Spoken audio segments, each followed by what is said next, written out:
Balsamic, do you want to go ahead and kick us off from last time?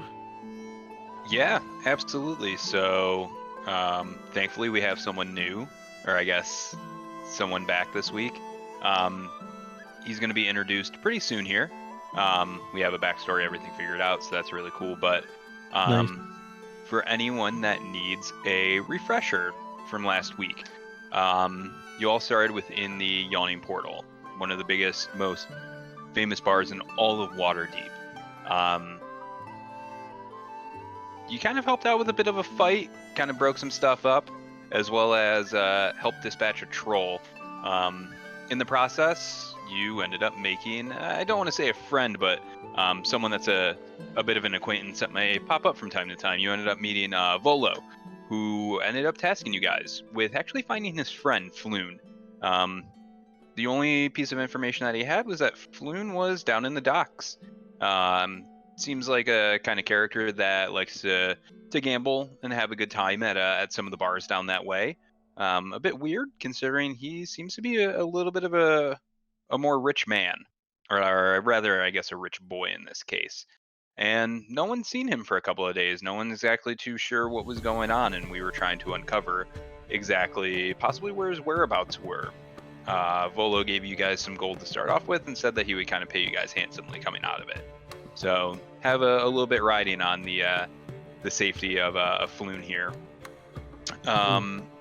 In that process, you interrogated some people down in the taverns down by the docks, and ended up getting a little bit of information that possibly he was possibly abducted by some members of the Zentrum.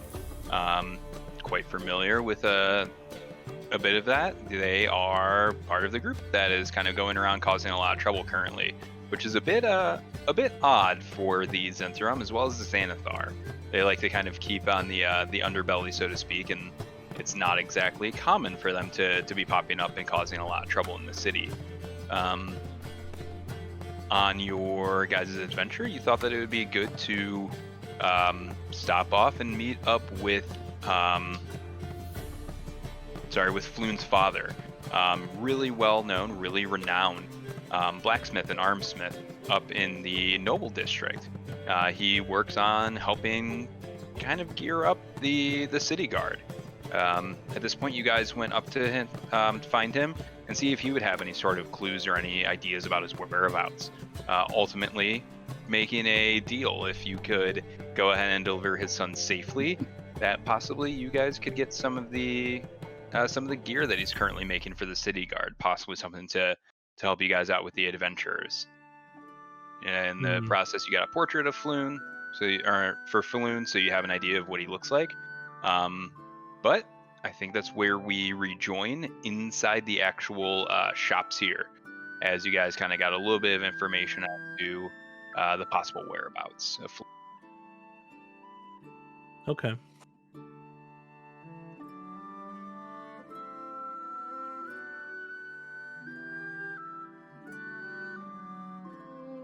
So we were headed to the building, I guess, where they were supposed to be hiding out, or that we heard that they might be hiding at. Yep, the possible hideout of the Xanathar, possibly, or I'm sorry, the Zentrum.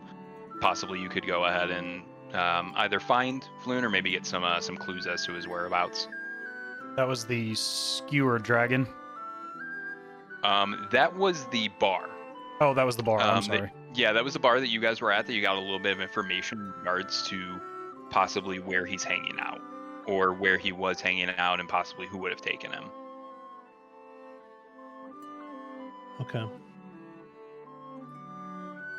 Side note, if we encounter Volo again in our travels, we should ask him. He has a book, and we should ask him for this book, because it's a book of, like, I forget the formal name of it, but it's something around like Volo's Book of Mysterious Monsters or some shit like that. And there's a lot of really good information about monsters in there that could potentially aid us on future journeys. So maybe that's something we could approach him should we be able to kind of, that could be another form of payment that he could give us, I was thinking. Yeah. Okay. You guys were made aware of this, or at least you know about it. It is Volo's Guide to Monsters. It's a pretty comprehensive book of just anything and everything that has been captured by someone in regards to monsters, baddies, whoever it is. Perhaps Okay. Volo would toss us some extra coin if we provided a new bit of information for him. Yeah, true. Yeah, if we can add to his monster guide too, if there's something he hasn't encountered, and we can tell him about it. Give That's him all an we entry. got so far is the troll and those little bird things. And the fucking baked goods that we all went after. Oh yeah. Yeah, you guys got attacked by some kids. I forgot about that. Oh my god. Fucking the worst kids. mistake you could have been Fucking made. kids. Fucking Baked goods kid, have not man. been your friends here. Noxious little children. The stale baked goods. Yeah, that was a damn good cupcake.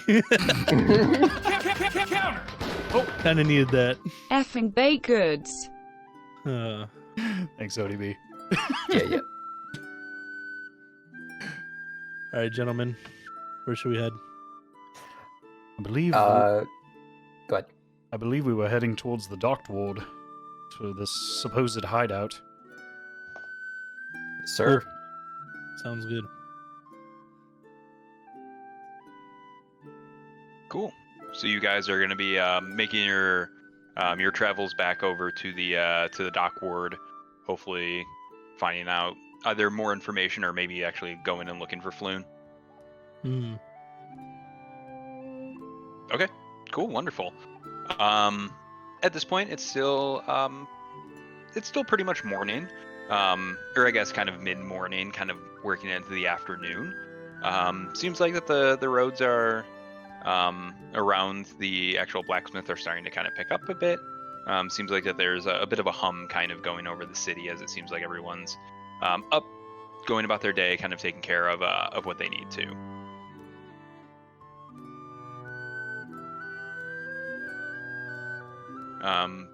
So as you guys go to actually leave the blacksmith and kind of make your way, someone actually comes running up to you.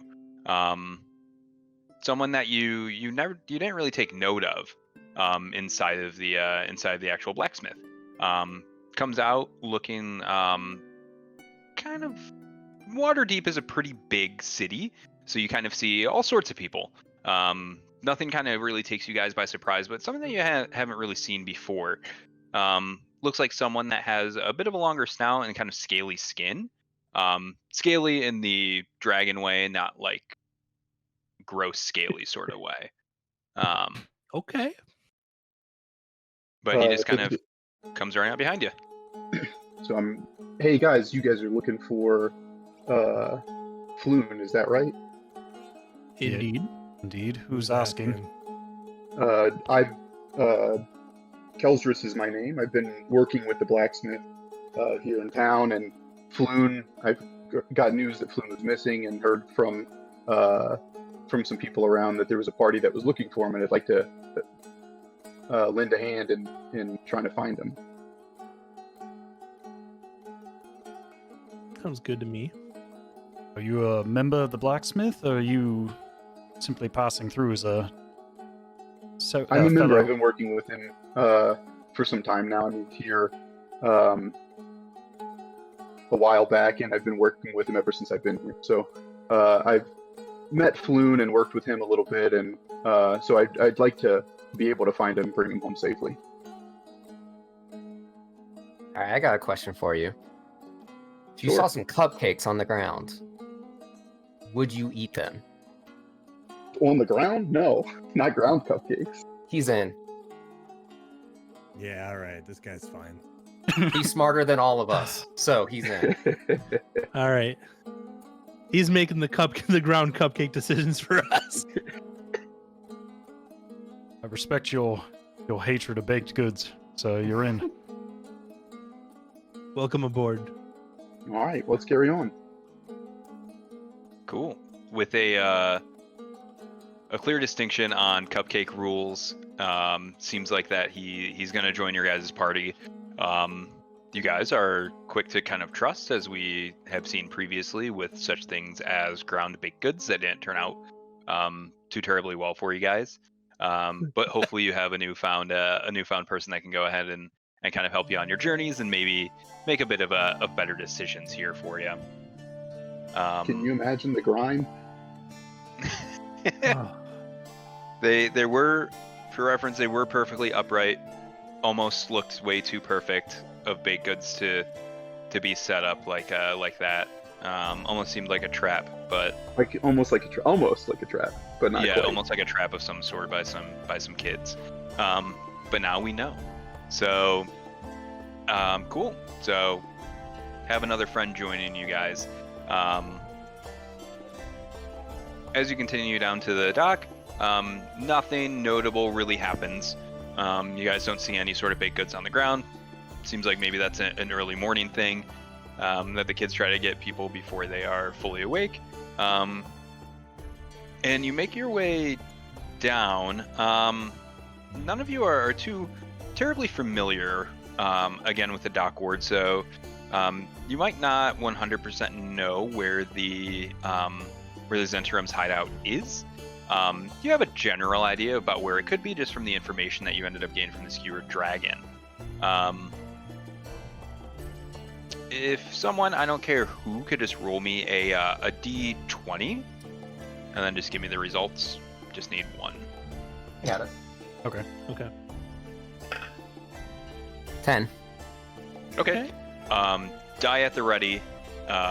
You go ahead, throw it. That's perfect. It takes you a little bit of finding to look around, and then you see something that looks a bit odd for the area.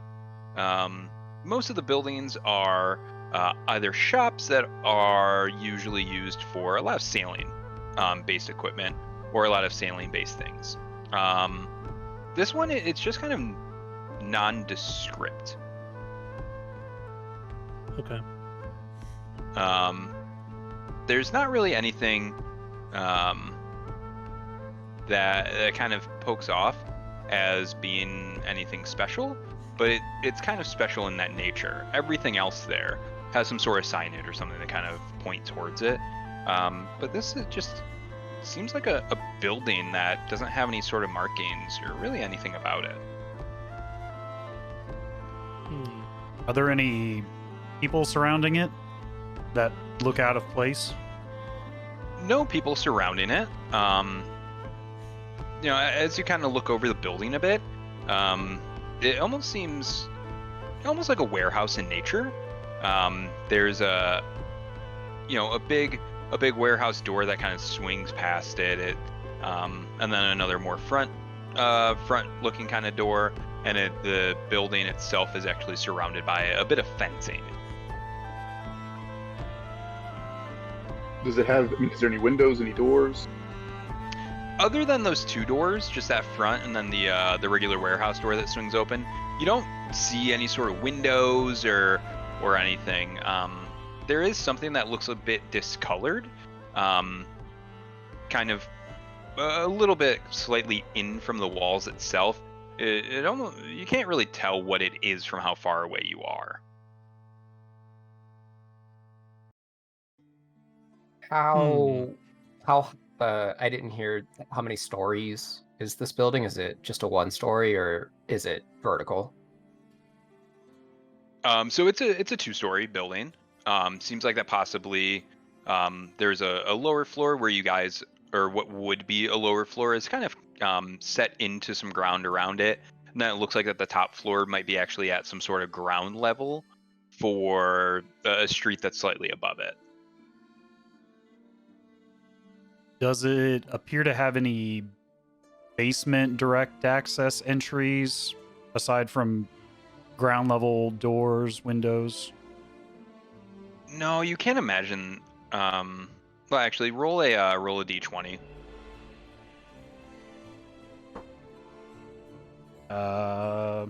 For just a plain d20 or perception or insight?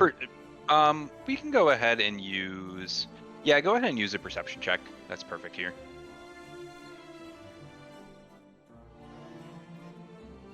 That's a 9. A 9. You don't get any sort of idea. You don't see any sort of like outdoor hatches or anything that would kind of lead you to a further basement at all. And you said it's fenced in. There's no way to get closer without looking out of place, approaching this random building. No. So the way that actually is situated, and actually I think I can share this one with you guys.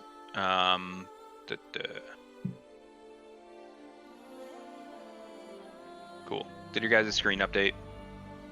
On roll 20? Not yet. Not yet on roll 20. No. No. Oh, I have to drag this. I always forget. That's There it the goes. wrong one. That's a bit of a spoiler. How about now? Yeah. Yeah. Okay. So you guys kind of, come around. And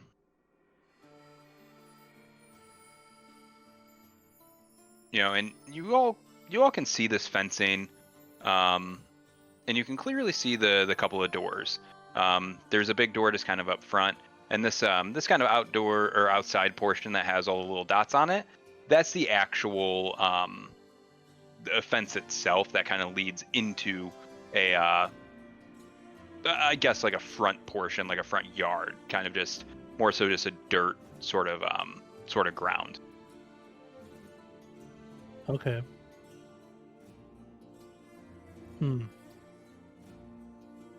Does it appear, does that gate that we see or that fence that we see, does it appear to have a lock on it, or is it? No, it seems like it's pretty easy access. You don't notice any sort of locks or anything with it to where you wouldn't be able to get through. Does it appear that anyone's moving around in the direct vicinity of any windows or openings, or that we can hear? Nothing that you guys can hear from the inside at all. It's a warehouse. It's kind of designed to keep a lot of noise out, or I guess noise in rather than leaving noise out. There is one window that you can see as you kind of got closer to the fence, but it almost looks like it was painted over with black paint. Okay. And is that the discolored part that you were talking about, or can we get close enough to where we can kind of make that out, like if we get up to the fence? That is the discolored part. Yeah, the Okay, thing that kind of was a little bit back from the wall. That is the window, or what you perceive as a window. It's just painted over. Okay. Okay. So the fence is in front of the building. So we got to enter the fence first before we get to the building. Or Yep. Okay. Well, should we just walk through the fence and approach the building, I guess? Doesn't appear that we have any other choice at the moment, but I would do so with caution. Yeah. So what Okay. what exactly did you guys hear about this building? Well, we heard this is the place that they might have kidnapped Floon and could be keeping him here.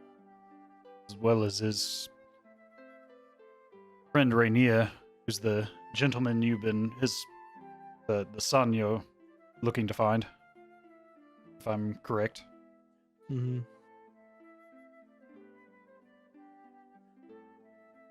Okay. Yeah, so we approach the building Let's with take a walk caution. through. Yeah. Okay. So there are the two doors, or there's the bigger one. As you guys kind of cross over the fence.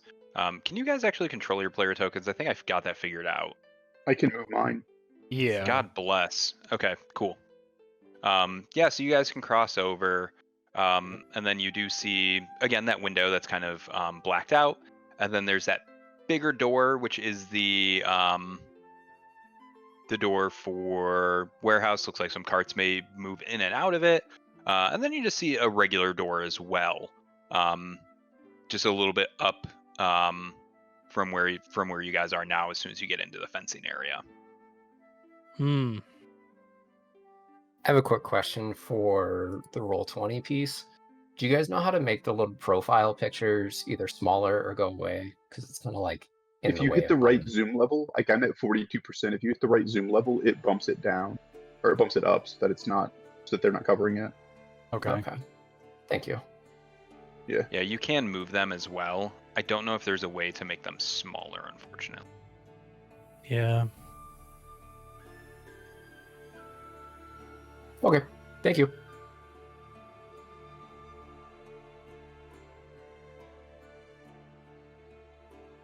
Cool. So you guys make it inside the fence. Doesn't really seem like any sort of commotion or anything's going on. But you're again just presented with the two doors, one bigger, one smaller, just traditional door, and then that blacked out window. You Okay. mentioned that it would keep noise. It seems like there's no noise coming out of it. As we move, can we hear any sort of commotion inside as we get closer? No, you can't really from where you are now. It doesn't seem like that there's a whole lot of noise going on within the actual warehouse. Okay.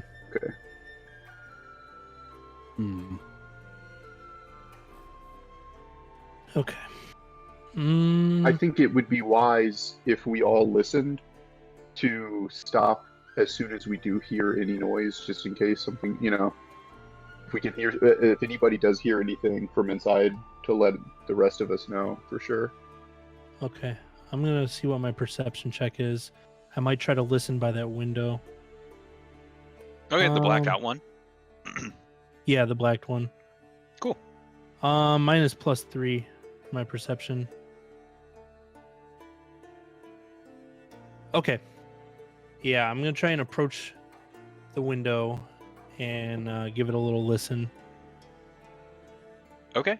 And I'm sorry, did you use the Roll20 to... Oh, there we go. It just updated for me. Yeah. So 10 plus 3. Okay. You stick your ear against the window, and you don't really hear anything noteworthy. It seems like that there might be a little bit of pitter-patter, but it doesn't sound like anything too terribly loud, but you can't really make out what it could be or exactly if there's just one person or multiple in there. Okay. Well, I'm gonna tell the crew that there's a little pitter patter, and I could not distinct between one or multiple people. All right. The door that's at the front, is it a metal door? Is it a wood door? Is it a When you say door at the front, do you mean the warehouse door, or like the one that, like the actual like door, like typical door? so there's a warehouse door and then like a pedestrian door, like a normal. Yeah. So there's a regular pedestrian door. Okay. As well as just a gigantic like warehouse door. The warehouse door itself is metal. And then the other door, it just seems like a heavy wooden door. Mm-hmm. But nothing that like, it doesn't have any like window markings or really anything like that. Okay. Does either one appear to have a lock on it? Go ahead and make a perception check.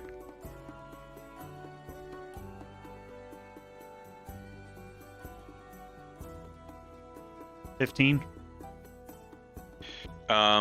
Yeah, so you take a quick look at both doors. It's a warehouse. It's totally reasonable that these doors would have locks, especially if there's some goods inside. Seems like a lot of stuff that someone would want to go ahead and protect. Hmm. Interesting. Okay. So, the big door had a lock. Or Both doors. both doors were locked. Yeah, had both a doors ended up having some sort of lock on it. Oh, somebody got some lock picking. Let's just smash Two the locked doors, instead. people inside. Could you tell from the sound? I know you couldn't tell if how many people there were, but could you tell if they were close to the windows right next to the door, right? Yeah, they're kind of right next to one another. Could you tell if the people were close, at least? It was just indistinct pitter patter. I just Because I heard. think if it's a warehouse and we know people are in there, picking a lock, they will know immediately that we are here. Yeah, true. It might be worth just busting the door down to try and catch people by surprise. I like this guy. Let's do it. Yes. Do we want to try perhaps a dual-sided approach? Have their attention drawn to the main door while others try to enter through the smaller door? No, that would be something. Well, Perhaps So a if we two-pronged- split up a little bit, though, it makes us open to two different. I feel like we should stay kind of close together. yeah, there might be two different egg rolls. Strength in numbers. Yeah. True. But we limit our immediate entrance if we go through the smaller door. Because we're limited to a single file line at that point. Okay. Yeah, he's got a point. I think if we're busting down a door and all rushing in, they won't be able to react in time to let us to catch us at one at a time. However, if somebody could bang on the big door and maybe get somebody distracted, somebody could pick the lock. We might be able to try picking the lock with the time that buys us if we're trying to be a little more discreet. So, out of character, do you have to have a lockpicking toolkit? Yeah. Kind of what I figured. I don't have one. I mean, just again, out of character. This is only my second game. My first game, I play a rogue. I have all these kind of skills that lend itself to picking locks. I've got the tools for it. I've got high dice rolls for it. I've got all that kind of stuff. This character, not today. I got fucking feathers. Like, what am I gonna do with that? You got feathers and some marbles. Yeah, exactly. My ball bearings. I'm ready for those. Ball bearings. Could we perhaps use one of those feathers as a lockpick? I mean, we can try. Very unlikely. Also, actually, what I'm gonna do before we go up to that, it sounds like we're gonna be in kind of confined spaces. Would you agree for the next? If we need to get in a fight here, the reason I ask, I want the group's opinion, is I'm also carrying chainmail, but I can't fly if I put it on, but it increases my AC. So if we think we're going to be in more like tightly enclosed areas, I would put that on so I become a little bit more defensive, but I can't fly in it. So like when we're fighting outside, Yeah, I put it on. that this room could be small, and then if we bust open the door, the room could be like, it could be enclosed or it could be giants. I mean, who knows? Yeah. I would say that's probably a good idea.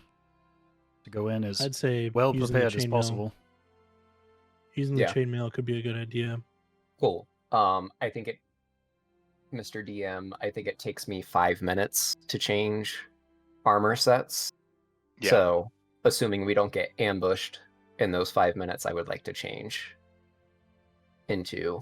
from my leather to my chainmail. Yeah, I'm fine with it if the group is fine waiting. We don't. There's no. As far as we can tell, the only window is blacked out, so I don't think anybody's watching us from inside of the warehouse, right? So I think we should be safe.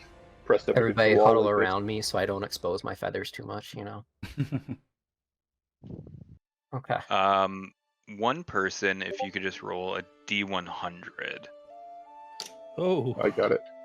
I also want to read it. I got a 49.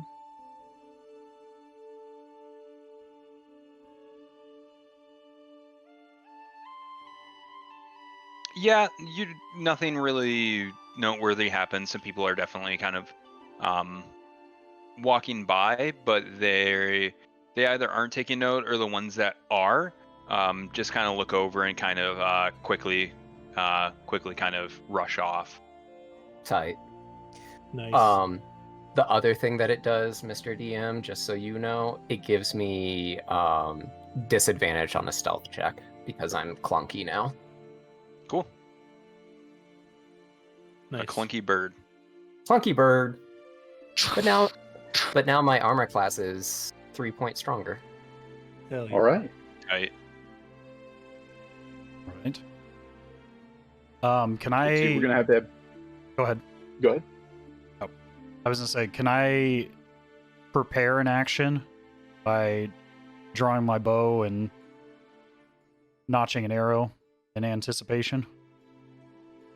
Yeah, you can absolutely go ahead and do that. You kind of just get something ready in case something were to kind of go off here. Okay. Who's our tanky boy that's going to be taking down the door? Yeah, who wants I to think take this it's gonna bad be boy in? me. Let's go, shiny baby. Get that Am I shield wrong? ready. Let's go. Babies, can you remind me what your class is? I'm a wizard, Thank you. so I would like to not be the first one to walk through that door. Yeah, I think you should be probably towards the back. Probably a good Yeah. idea. I got my scimitar and shield ready. Let's do this. All right, I'll take right behind shiny. And I'll go right behind Vale. I'll take fourth position. Okay, cool. And what door are you guys gonna try to go in through, or? I think the wooden door is the only smashable one, really. So is it this hashed line? Oh, is it the hash line, or is it the white block on the bottom left there, or bottom right? So that white block on the bottom right, that's actually the window. Oh, okay. It would be the one that cardinal directionally north of where you are now. Up here. Yeah, if you can, This is maybe up ODB can there. see it right now, but yeah. Yeah. Okay. So this is the wooden door. Okay. Right Yes, correct. That's the wooden door up that way. Yeah.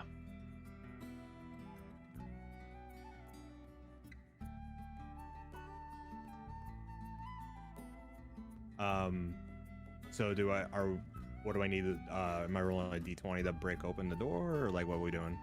Yep. Is that what you guys are for sure going with? Is kind of looking to screw up a door? Let's just, yeah, I think so. Yeah, I think Okay. we just bash it down. Yeah. If that's what you're gonna go with, go ahead and just give me a straight strength roll. Okay. Nice.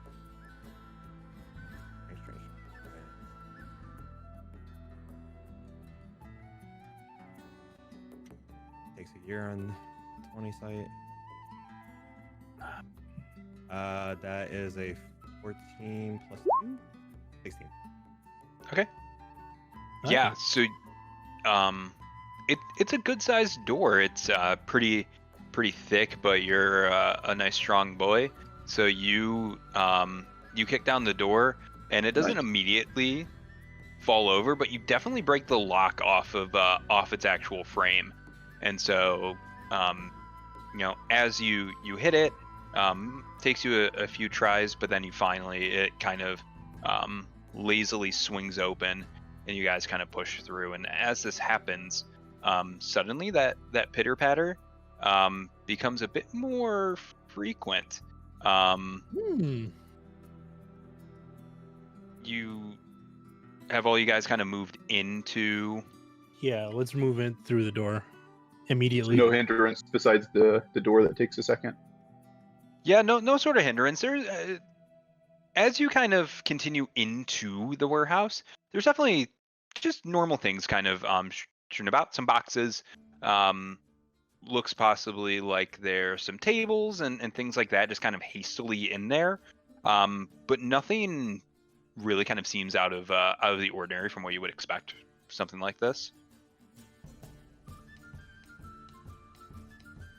I think the map is a little screwed up. I tried moving into the room. Yeah, there's a lot of vision block. Is there a lot of vision block? Let me Yeah. Yeah. go ahead and I try was curious this. about that originally, but I was like, oh, maybe it's just really dark. But yeah, now that we're in here, I'm just like, I guess not. Guess it's That reveals some stuff. Yes. Yeah, that did. Yes, If it you did. could just, I don't know if you can give us a zone of unblocked vision of what we should be allowed to see. Yeah. Some of it's still kind of wonky when I was trying to figure it out. But yeah, for where you guys are, that's what you can kind of see. Anything that's kind of blackened off is either due to walls and you just haven't moved over there completely, or some boxes are kind of causing a bit of a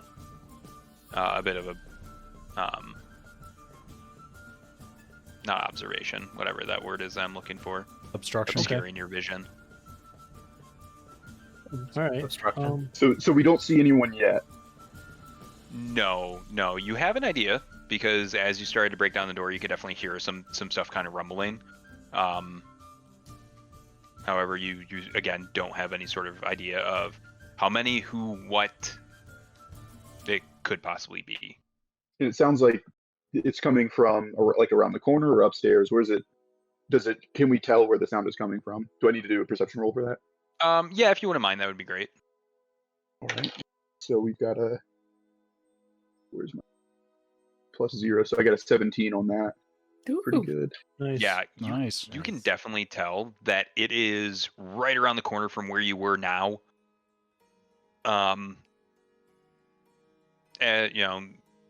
You can't really see without moving in a little bit more.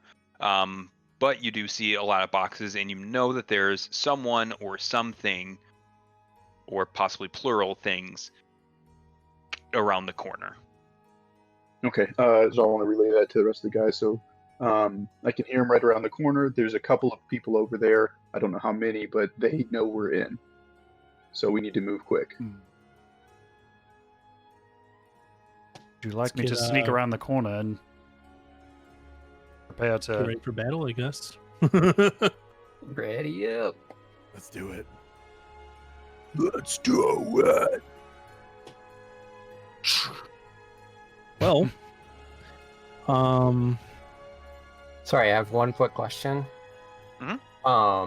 Are you keeping track of any kind of like experience gains from the last session in this one? I kind of forgot about that in between sessions. This is all milestone, so as you okay. kind of complete something, it will just kind of trigger the leveling system. So Gotcha. nothing to worry about as far as experience or anything like that.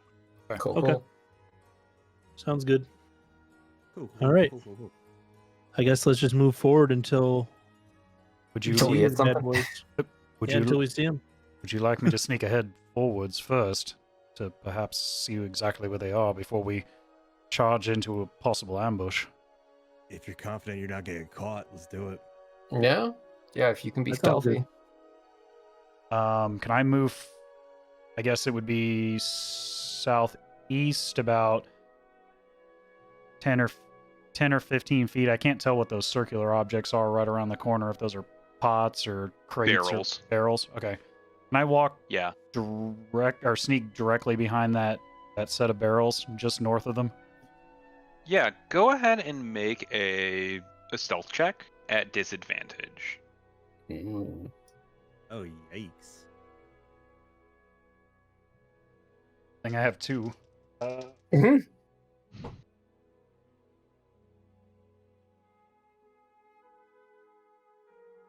That is a 9. 4 plus 5. A 9. Okay. Yeah, you can go ahead and start kind of sneaking. As you're tiptoeing, it's a bit of a weird decision. You guys just kind of kick down a door. Anyone's gonna kind of be at high alert. And as you Don't kind of come question me, around, God. suddenly an arrow starts coming at you. Oh. Let me see here. 13 plus. Yeah, so I'm assuming an 18 hits you. Yeah. Okay. Oof. Yeah, so as you sneak, arrow comes flying kind of past you. It does end up sticking into you. Seems like it doesn't get its full effect, but it does end up doing 3 points of damage to you. Whatever it is, you could go ahead and try to, go ahead and fire your bow. You have that action readied. But it seems like with all the boxes and everything, seems like that whatever it is pretty well hidden. You can kind of get an outline of something there, but you don't have any idea of exactly what it is still. So I'd be rolling at disadvantage. Yeah. Just light the room on fire. Burn it all to the ground. It always works.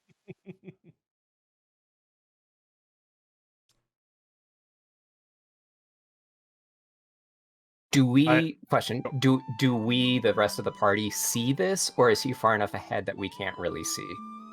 No, you guys could definitely go ahead and see this happening. Okay. The warehouse, it's not really lit, but I'm pretty sure that every single one of you have dark vision anyways, so it doesn't really make that big of a deal here. So you can clearly see, boom, gets hit with an arrow from a general direction. You have an idea of where it's coming from. Would I be so based on the direction of the arrow, I would be able to tell in general where it was coming from? You can actually see whatever it was that shot you. It's almost more like a super obscured, but as you kind of look, you see something that is cloaked, almost wearing like a red hood, and it has a really long beak-like nose. Oh, my brother.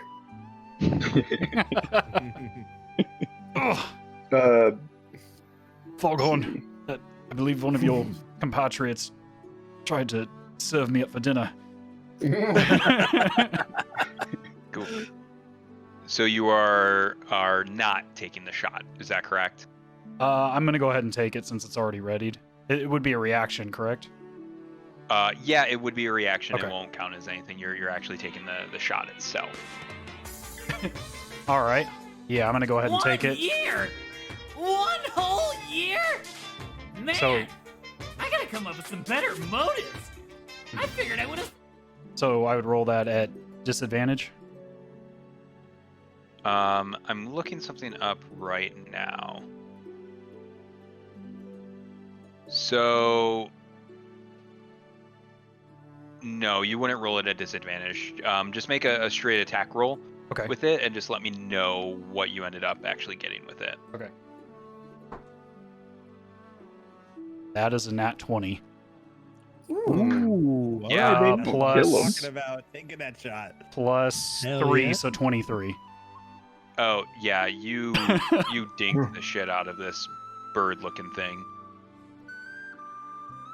Go ahead and roll damage on that. All right. Sorry, I can't remember if it's. Oh, there it is. So it's just one d8 times 2 plus my. Yeah, for it, 1d8, double your dice roll, and then add whatever your modifier is just one time.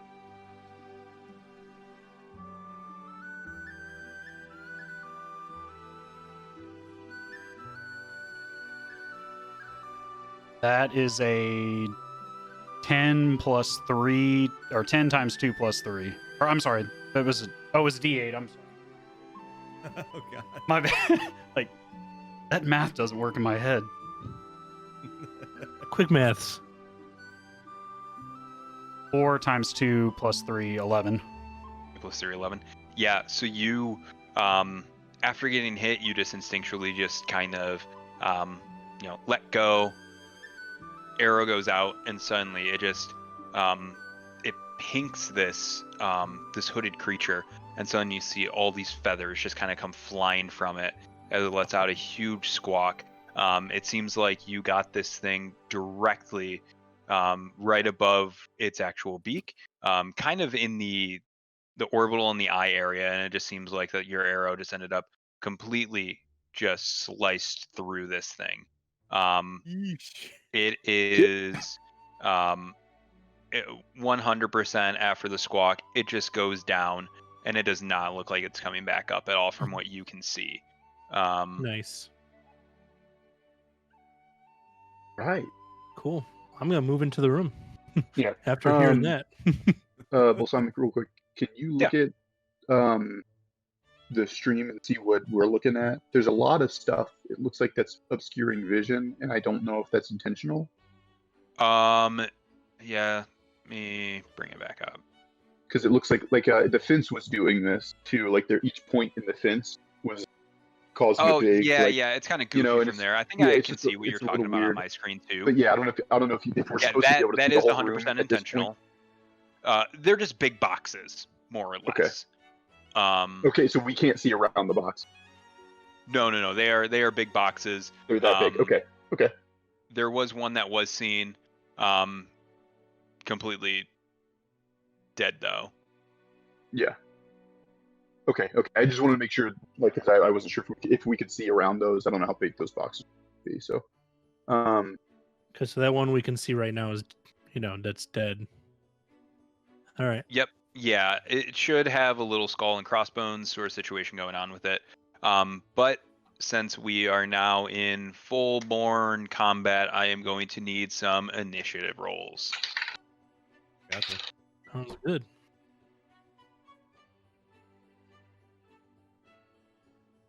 oh. 16. I'm at 20. Damn. 15. I'm wasting all my good rolls. Did I hear 2 20s there, or just the one?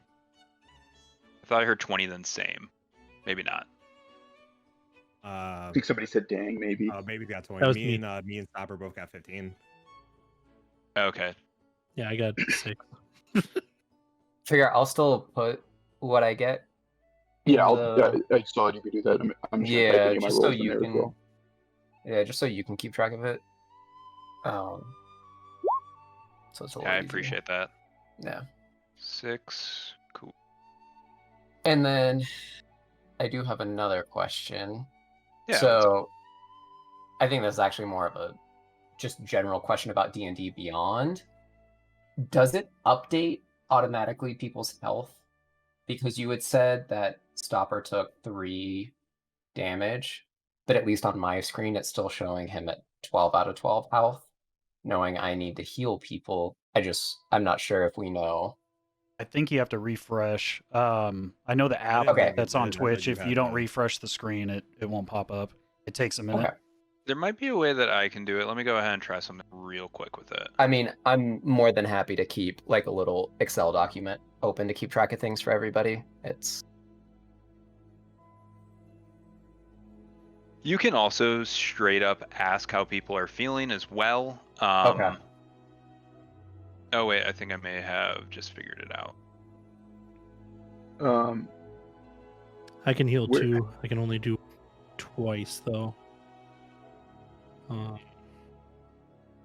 Yeah. His may have just updated to 6. where are you looking to see other people's stuff on D&D Beyond? To 6, it should have been 9. Was 9, then you took 3 points of damage? No, it was 9 after I took off the 3 points of damage. Oh, my apologies. Sorry, So I it's thought starting that with you 12. had lower health. Sorry about that. No. I started full health when I came in here. Okay, cool. Awesome, thank you. How do I check your health? And roll 20. Yeah, where are you, ODB? Where are you looking at that? I was just looking on the extension on Stopper's stream for the D&D Beyond. Yeah, that's what Um, I'm using.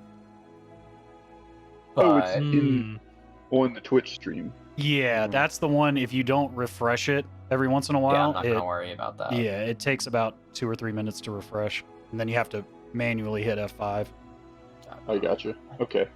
Yeah, I was I'm, because develop- I'm in the my process of change developing setup, a I'm- system. I had the stream on.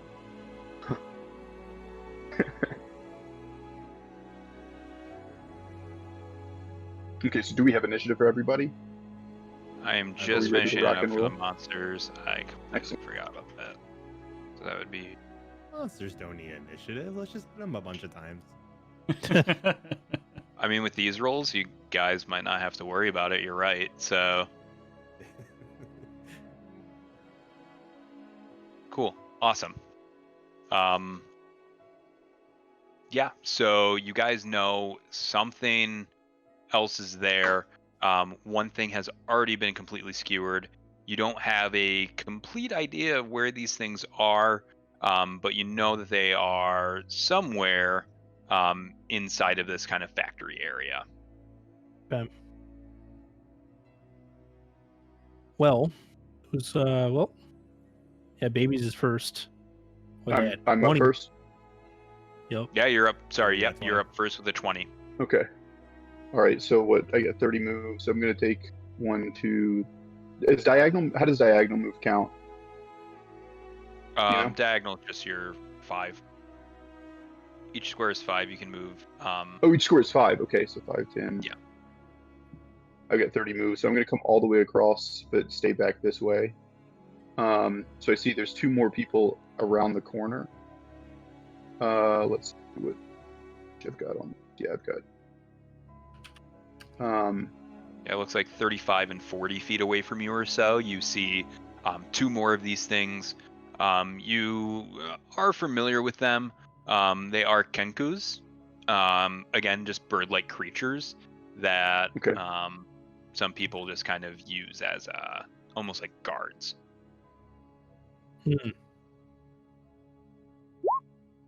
Okay. Let's see. I think this one I can hit to 5 feet of it. No, they're not within 5 feet of each other. Okay, no, they're not close.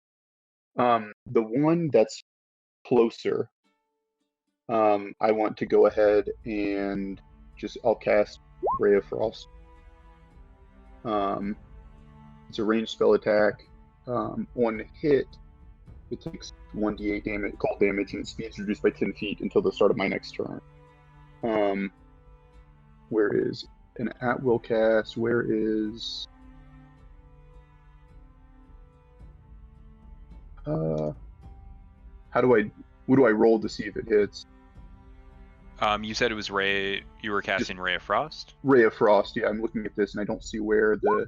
You make just a ranged spell attack on that, so it's going to be a d20 plus whatever your modifier is. Okay, modifier, and I'm trying to. Yeah, it looks like your modifier, I believe, was a +2, if I was not mistaken. So this right here, it says on it. It says hit DC +4. Is that? Oh, +4. Is that what that is? Okay. Is that what that is? Is that what I'm looking at on the right? I'm trying to find where everything is on this D&D Beyond. Yep. Okay, Yeah, so if it's a +4, okay, that's so what you would D20 take plus with 4. it. Okay. I rolled that 20. Damn. Okay. Wow. Yeah. Wow. Yeah. So Wow. go ahead and roll your damage on this. You said it was 1d8. Yeah, 1d8. That's the wrong dice. That's a 3. Okay. So it's 3 cold damage, and then its speed is reduced by 10. So you rolled a 3, and it was a nat 20. You said. Yeah. Yeah. So you're gonna double that. Okay. So it's gonna be 6. 6, and then does that have a attack bonus on it at all? Not that I know of. It doesn't say anything on here. I don't think that I've got anything to give it an attack bonus.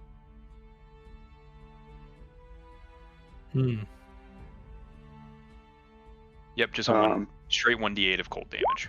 Cool. Yeah. Damn, So awesome. so there's 6. Yeah.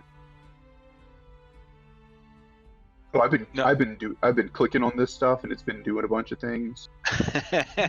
That's fine. I was trying to. Yeah. It tells ignore you all what, that. like, it will roll those things for you as well. Okay. So if you don't want to use your actual die, you can just click it and it will roll for you within roll 20. I gotcha. Okay. Cool. Uh, Yeah. So that's the last thing is I'm just gonna holler out and so there's 2 around the corner. I hit one of them. Cool. Yeah. So you do you end up smoking this thing, do a little bit of an incantation, and suddenly, almost like a Sub-Zero like water kind of turns into ice as you kind of shoot it out, and it pelts this thing, and clearly its body kind of hazes over with a little bit of mist, and suddenly it looks like ice just kind of attaches to its feathers. This thing does not really like it by any stretch of the imagination, but like you said, its speed is reduced by 10, correct? Yeah, 10. Yeah, so it looks like it's going to be a bit slow, kind of going forward with it. Cool. So now it's one of the Kinku's turn. One of them kind of sees this happen, and it comes out from cover and goes to take a shot. Kai, because you are closest, it takes its bow, notches, and goes to try to shoot at you here. Absolutely miserably failing. As it went to actually knock the arrow inside of the bow, it's the string actually breaks. It seems like it was quite brittle, and suddenly the arrow just kind of falls to its side, and it just kind of looks around, squawks really quick, and goes to move back behind cover,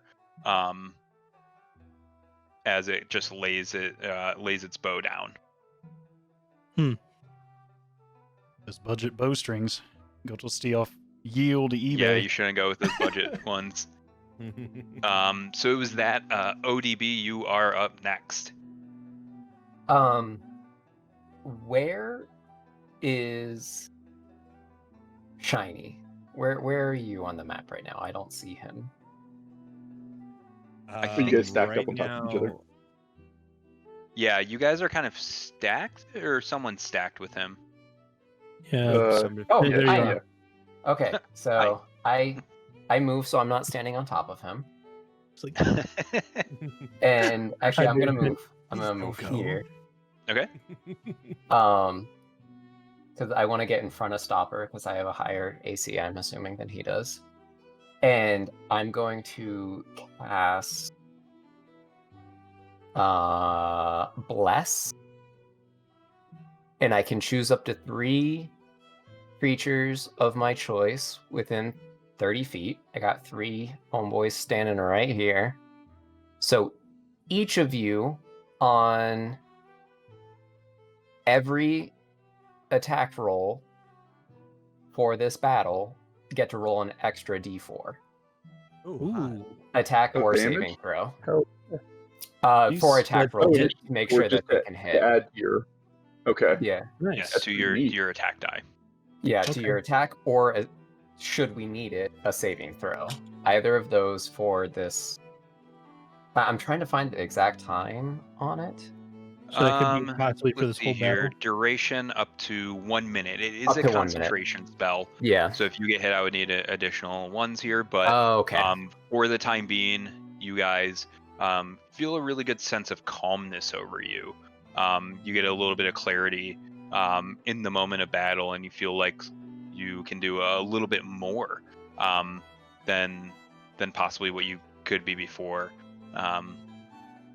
Possibly 1d4's worth of blessing. Sounds good. I believe. Thank you, my sir. Yeah. I've been blessed. Did you want to make any additional I would need to be in melee range to really do anything else kind of cool, so I'm just gonna chill, try and block for Stopper. try and block some stuff? Yeah. Cool, awesome.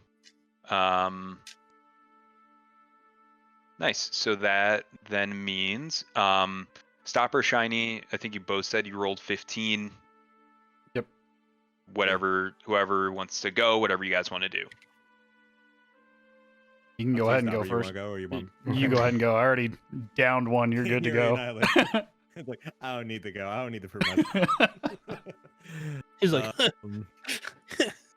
all right. So okay, let me just see here. So I'm still blacked out on my screen for the most part.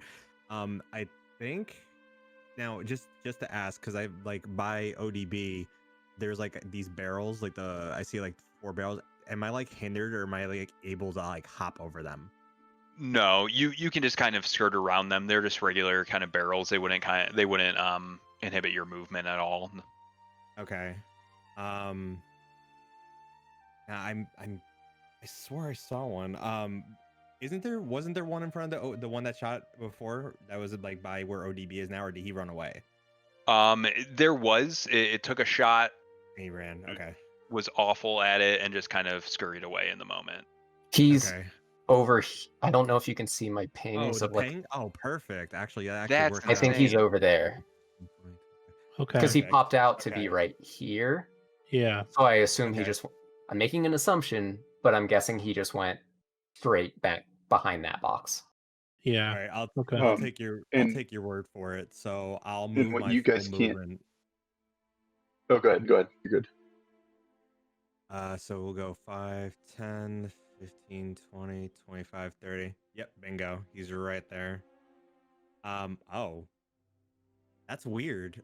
So on my screen, I see, I mean, if you want to pull up my stream just to see what I'm talking about, like on my end, like I'm next to him, I could see him, but like it's blacked out. Like there's a huge section of black over him. So I don't know what's going on with that. That's weird. It looks like That's there's just a point of vision blocking right in front of it. Oh, is it? Oh, okay. Oh yeah, because he's on top of one. We'll just go ahead and Let's erase that. oh, why are you being so finicky on me? Sorry. Yeah, so you definitely go ahead and see this thing directly in front of you. While I try to figure out this whole dynamic lighting bullshit, go ahead and make an attack roll.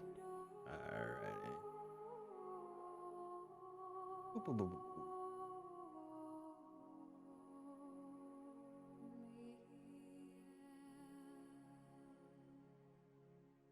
Ooh. 19 plus 4, 23. Ooh. Yeah, Oh, yeah. Damn. go ahead and do a damage roll on this. God damn. Alrighty. Does this mean when we get to the boss fight, we're all going to be rolling ones? Yeah, we're wasting all our good rolls at the worst possible time. Ugh. 7.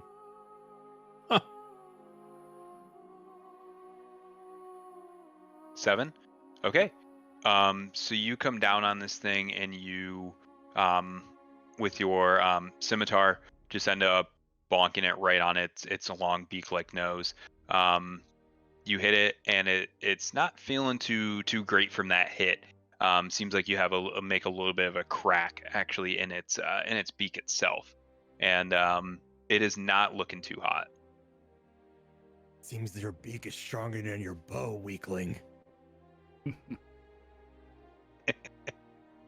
I love it. Cool. So that was your movement. Do you want to do anything else with that? I don't think I can. I moved an attack. I don't. Yeah, I don't really have any spells that would help in this situation. So, no, I'm good. I got my sword and shield prepped, so I'm good. No? Cool. Yeah, so you guys can clearly hear this actually happening. This will do it. You hear another bit of a squawk going on, and it is, there's a bit more fighting. It's behind some boxes, so you can't exactly tell where this is going on, but you have an idea that there is another of these big winged creatures there, and then you already know that there are the two kind of on the right-hand side of the warehouse still. Okay. So I think. And I think Stopper As we was said, next, right? Yep, Stopper's next here. How tall are these crates? Are these shelves? How tall are these boxes that were kind of surrounding this guy? So realistically, the boxes are not that tall. More so, it's hard to see these things because these things are not tall themselves. You get an idea from the one that you plonked earlier. Maybe these things are around 3.5 feet or so tall. They're not the biggest things in the world by any stretch. Okay. Perhaps a taller vantage point would give me a better idea of how many we have remaining in this little corridor. Can I climb up on top of... This is out of character. Can I climb on top of these boxes? Are they strong enough to hold a person? Are they like wood crates, or are they... Yeah, they're wooden crates. They seem pretty sturdy in their nature. You could definitely go ahead and try crawling up on top of one if you wanted.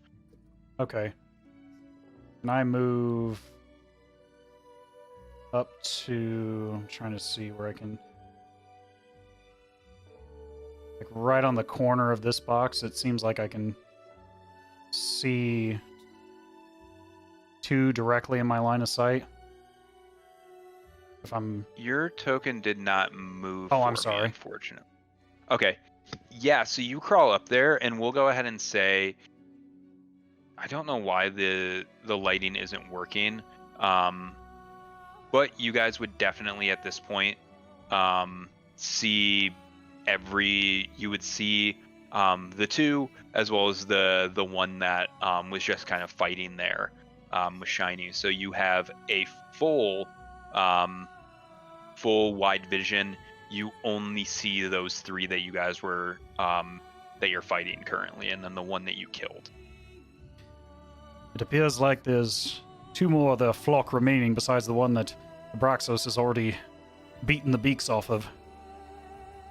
And then I'm going to go ahead and try to take a shot at the one that's closer to me. Closer to you, the one that is currently fully engaged, or the other one that just got hit with the ray of frost? I believe it's the one that's hit with the ray of frost. Okay.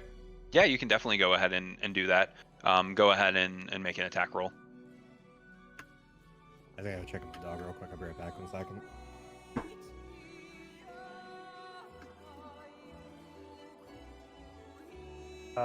With the D4, 3 plus 4 plus 3, 10. 10? Yes. Yeah, so you go ahead and you you said you were using your bow. Yeah, using the longbow. Okay. So you go ahead and you go to use this.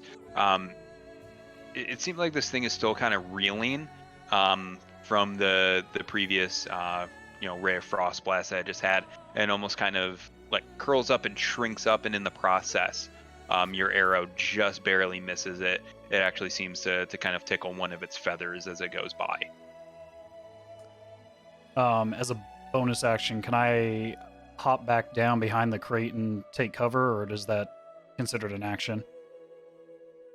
Do you still if you still have movement, you can take it?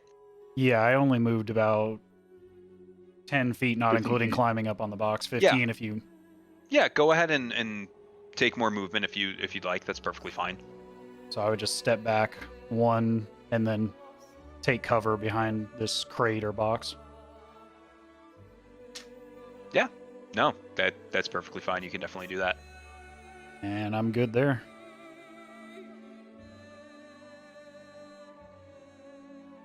Awesome. So with that, we would then go to Val. You are actually up next with it. Oh, all right. 5, 10, 15, 20, 25. Okay, I am going to move right here. 25 feet. Do I have a shot on the or eyesight on the Frosty Boy? Yeah, you would definitely go ahead and have full sight on that one. Okay, I am going to attempt to use poison spray on it. Wait, 10 feet range. Ugh.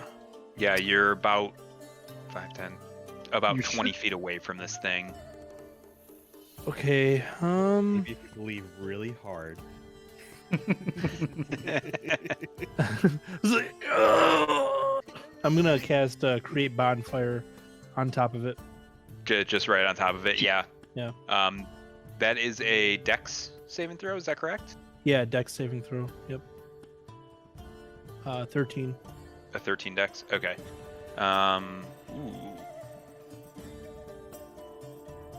And then I can, if I need to, I got my plus 1d4. Yeah. So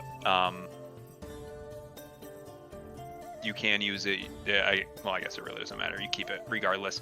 So you go ahead and you cast this bonfire, and it seems like it definitely gets a bit of hot foot as this bonfire just kind of weirdly enough appears out of the ground, out of a bit of a dirt floor, and it just starts to kind of ignite this bird, who is now both frozen and on fire at the same time.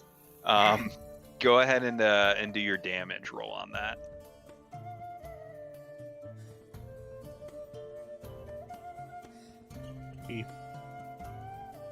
Three? Yeah. Okay. Yeah, so this thing is squawking like crazy. It seems completely confused about the situation that's happening right now. As it is both freezing and warm at the exact same time. And it is just kind of squawking, just kind of flapping around. But it is not looking healthy in the very least. Okay. So now it's these two's turn. Yeah, this one bird is super pissed. It's gonna get off of the bonfire and actually come right up to you, Tenach. And what is your AC? 15. Okay. It just goes to just take a swipe with it looks like it has a little sword. And it goes to take a swipe, but it could have been everything that it's overcome so far. It goes in and just almost seems like it's stopped and just can't really kind of get any further. It doesn't seem to make any sort of purchase with you at all. Heck yeah. Nice. This other one sees everything that's happening, and it's going to move as well. It's going to kind of get close to you there, Shiny, but it seems a little bit out of your reach as all this is kind of going on. Gotcha. And we are back at the top of the order. Okay. So let's see. I'll step forward. I don't want to move through. He's engaged. Does he get an attack of opportunity if I walk by him? So I don't know how that it would works. be if you walk past. You can go up to something and make an attack, but if you get within its range and then leave it, that's when it would get the attack. Yeah. So that's what I was wondering. Just because he's engaged, I wasn't sure. So I'll just stop here if that's the case. And I'm just gonna give a big whack with my fist, punch him right in the mouth. Just a straight punch. Yeah. Probably won't do much, but let me see. There we go. So that's a 16 unarmed 16 strike. I don't think it does. I don't think I certainly shouldn't get any modifiers on that. So. If I'm not mistaken, it's just going to be your strength. You just make a. If it hits, it's 1 plus my strength. Yeah. So it should just be 2 damage if it hits. Cool. Yeah. So this thing obviously wasn't having that great of a time. Seems to have a bit of a singed fur, and then as this is going on, it can't make any sort of hits, and someone just comes up and just punches it right in the side of its face. In the last moments of breath, the thing just kind of looks at you, squawks, and then just kind of falls over to the ground. Right. That's good. I will then. Give you a high I was five.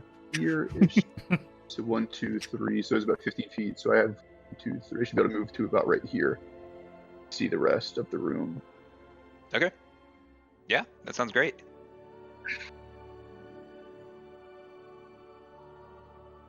Cool. From here, can I see the rest of the room from here? 'Cause Yeah, it's we'll like say the we'll say that you vision can see the rest of the black. room.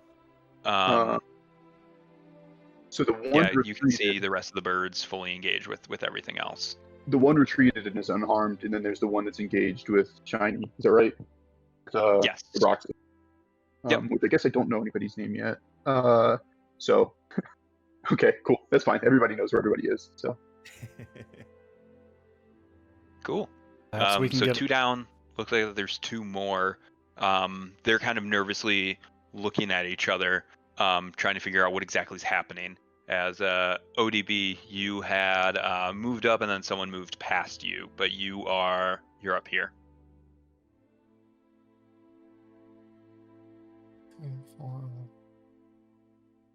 Okay, I'm gonna. How does like sharing a square work? Because they're 5 feet, correct? Yeah. So since neither, I'm assuming the size on both of you are medium. You're not like large or giant creatures, correct? Yeah, I'm like 4'8". Okay. Yeah. So you can definitely go ahead and share a square with him here. It's based on size of your character, as if you can actually like fill up that same space, but you can definitely go ahead and share the square. Cool. And then I will use my mace.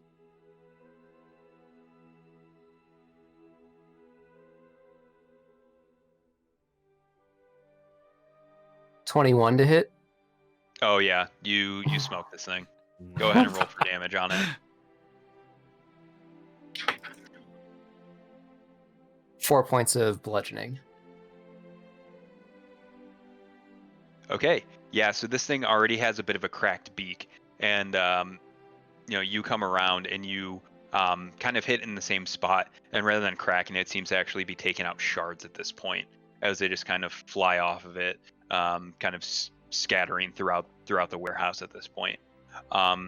This thing is not looking good at all, as you could imagine a bird with a broken beak would look.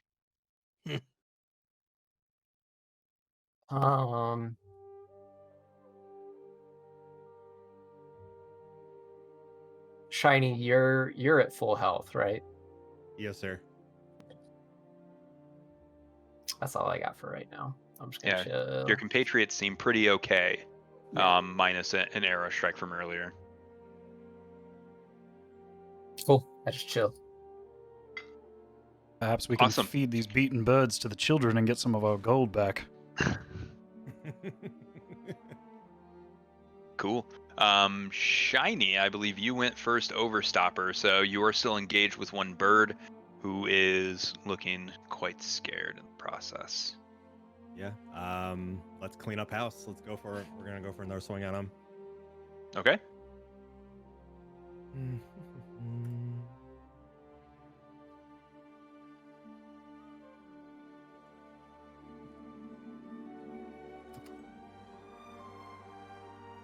Uh, 11. Do you get the extra D4? Yeah, you were one of. That's what I was thinking about doing. It's not a one-time use thing, is it? No, it's just for the duration. Yeah, it's for a minute. Oh, cool. Yeah. So you just want to use that every time. Yeah. I thought it was one-time use. So, hell yeah. I do have one. Yeah, I have a different spell. So that was an actual like spell slot to use on all 3 of you for the minute. I have another one that is a cantrip, which means I can use it multiple times, and that one is just for a single roll. Yep. Okay. It's 12 overall. So Cool. So Sweet. most unfortunate 12. Mm-hmm.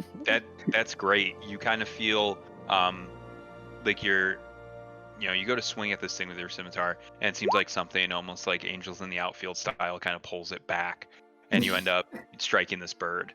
Hell yeah. Go ahead and roll some damage on it. Nice. I'll take it. Its AC was 11.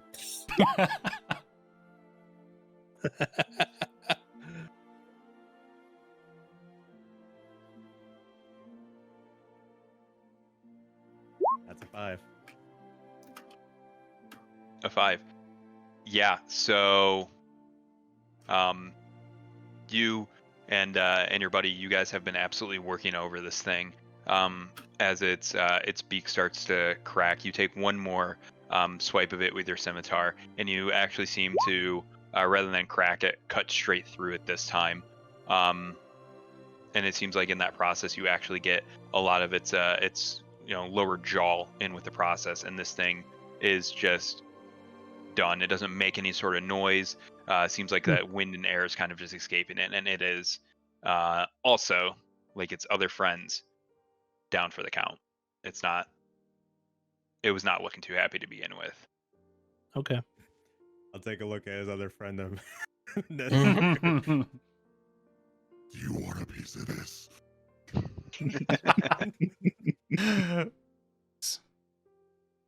Perfect.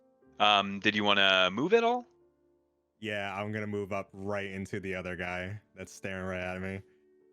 Yeah, this thing is scared absolutely shitless at this point. Cool. Stopper, you're up. Okay. Let me see how much. 5, 10, 15. Where's this thing? Where's the... Oh, it's way over there. Okay. Why? The lighting's so fucked with that. Yeah, it's so weird. I don't know. 5, 10, 15, 20. I think I can... Yeah, I have 35 If you have feet 30 of move. you can reach it. Yeah, I should be able to reach it. I'm just seeing that's... I'm here 5, 10, 15, 20.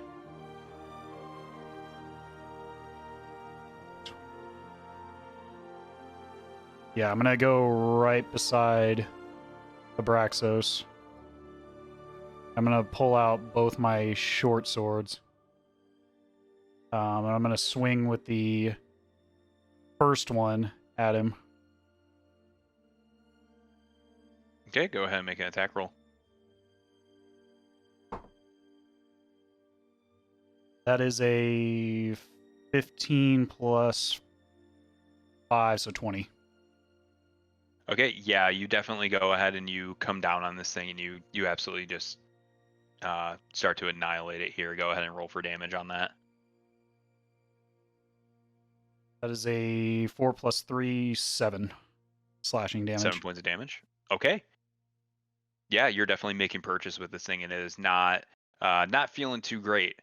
You said that you have a bonus attack with that? I have a second short sword.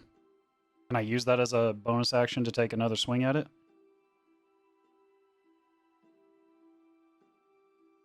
Do you actually have an ability to give yourself that as a bonus action? No, I don't know if I have dual wielding or not. Maybe that's what I was going to ask. Attack of opportunity. I think you get that later, it doesn't seem like Stopper. you'd be able to in this case. Then There should be a just for your own knowledge within D&D Beyond, under actions, like one level below, there's a thing under bonus action, and that should be able to tell you kind of like what you can do. Oh, gotcha. I do have 2 weapon fighting. I think that just means you can carry 2 weapons. Ah, gotcha. I don't think it actually means if you click on it, it says if you have Okay. if they're both light, Oh, if they're you're both right. light melee weapons, then you can attack with both. Okay. That's Don't why. add your ability modifier to the damage of the bonus attack unless that modifier is negative. Yeah, they're listed as martial, finesse, and light on both of them. There you go. Then you should get it. Yeah, then you can absolutely wield. Yeah, Duo go ahead. wield. That was dope. So roll another d20 on the second one. Yep, go ahead and roll another. That is oh, I need to roll the 4 because Yeah, roll your d4 as well with it. that was a 5 on the d20 plus 5 plus whatever this is. Plus 3, so 13. 13? Yeah. You I'm sorry, what was your damage before on this last time? 5? 4 plus 3, so 7. 7. Okay. Yeah, so you go ahead and you go to make a an attack on this as well. Which the +3 is that your damage modifier, because you shouldn't, for your second attack, you shouldn't be adding that. Oh, I'm sorry. Yeah, then if Yeah, I'm... this is just for your attack to actually hit. Okay, yeah, so you don't add your modifier on the second...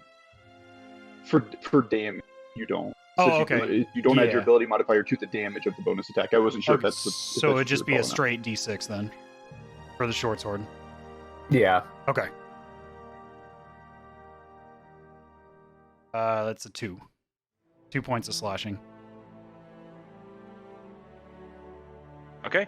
Yeah, so you go ahead and you hit this thing seemingly twice in one go. Again, it is not very happy with the results here, as it is clearly bloodied, clearly battered, and not feeling too terribly well here. So, and then after that,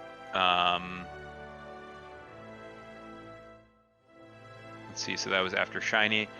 Val, you are up. You can definitely hear all of this commotion going on over on the other side of the warehouse at this point. Ho ho ho. 5, 10, 15, 20, 25. Boom. All right. What's up, y'all? So is that the only one that's alive? Is that That's one? that's the only one that you guys know of throughout this floor, Okay. or this little portion of the warehouse, rather. All right. I'm gonna go for a poison spray. Con 13. Get on him, man. Okay, and what's the is it just targeting? It's only targeting one creature, correct? Yep. Okay, cool. And you said that was a 13? Yeah, con 13. And is it just a succeed or fail, or does it take partial damage if it fails, or if it succeeds? What's it? I think it's just a succeed or fail. Okay. So as you go ahead and go to spray this poison at it, this thing's already flapping like crazy from just getting hit with everything. It seems like that possibly it starts to kick up some wind, and the spray kind of kind of goes up in the air and dissipates before it's able to do anything here. I'm sorry, my friends. I'll help you next time. And I have a heart attack. Dramatic. Cool. Okay. Yeah. Guess I'm done. Did you have anything else that you wanted to do? Yeah, that was like my max movement, and that was my spell. So. Okay. That's it. Yeah, so this bird is freaking out. You already killed 3 of its companions. It's getting absolutely obliterated. It's not feeling too great. So it is actually going to attempt to move towards that window that you guys had seen earlier. But in the process, that means that both Shiny, Stopper, you guys get attack of opportunities on it. So just roll a straight D20.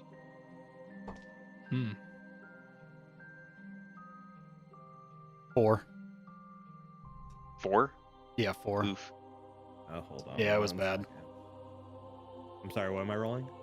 Just a D20. straight D20 as a attack of opportunity. Okay. Sorry, friends. I used up all my energy to swing on him twice.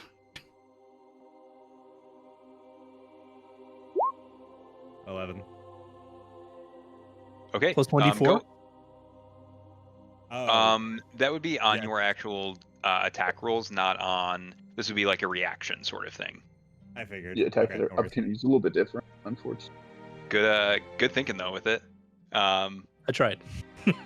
Gotta get that damage. Go ahead and make a that hits.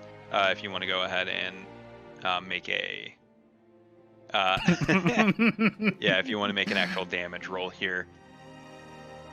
Am I rolling just my normal, like, my scimitar damage? Yeah, just as if you were gonna hit with your scimitar. Okay, got it.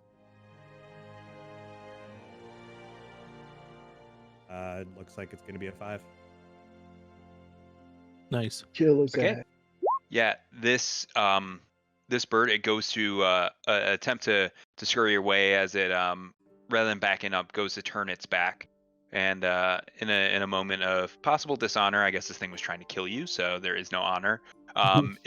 You end up just kind of hitting it straight in its back in a downward motion, causing just a huge laceration as it just falls down to I was gonna say knees. I don't know if birds have knees. To the equivalent of birds' knees, it falls to it and kind of falls straight onto the dirt floor there. As there's a slight puff of dirt, and it seems like that this thing is also dead, dispatched. Doesn't have a whole lot going for it. No, Nice. no honor among birds, I guess. Shut up. Foghorn. These dirty birds out here. Can't trust them.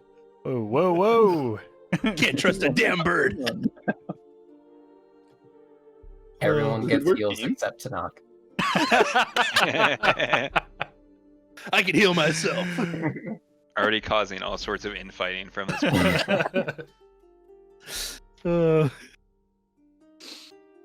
Good stuff. Well, Tenach, you already cooked one. At least we have dinner tonight. I don't know how Fair enough. appetizing crow will be, but it's worse than nothing. That's true. Let's loot the room. Yeah, you guys loot 'em can up. go ahead and loot the room.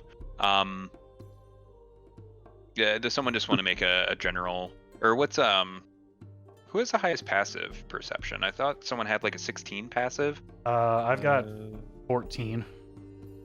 I've got 14 passive. Oh no, 10 passive. We're the wrong one. Perception? Yeah, passive perception. It should be on your character sheet. 13. Yeah, it's under senses, kind of top Yeah. left area. Top left under saving throws.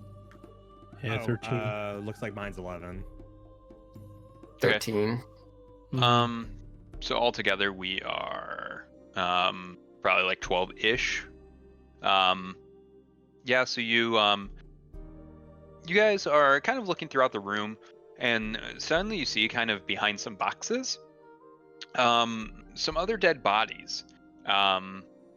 You guys did get word that this was a hideout of the Zentarum, and so you notice that it seems like that there's a mix of what looks like possible previous Zentarums, as well as some Xanathar. You also see them kind of on the ground, all kind of clad in leather armor, cheap leather armor. It seems like that possibly there was a bit of a fight going on between the two rival gangs inside this warehouse as well, and possibly these small avian creatures maybe came to kind of pick up what they could in the process. Okay. As you look around, outside of those wares, you do see on the bodies of the birds, as well as on the body of all the fallen gang members there, you do find an assortment of gold, about 12 amongst all of them, as well as if you wanted to take any of their armor, anything like that, you could sell it for later if you wanted to. Yeah, let's split up the gold. 12 gold. Yeah, guess we each get 2, and then should we take some of the just random gear to sell, I guess, or Yeah, you'll need it if you want to buy the gear from the store from before.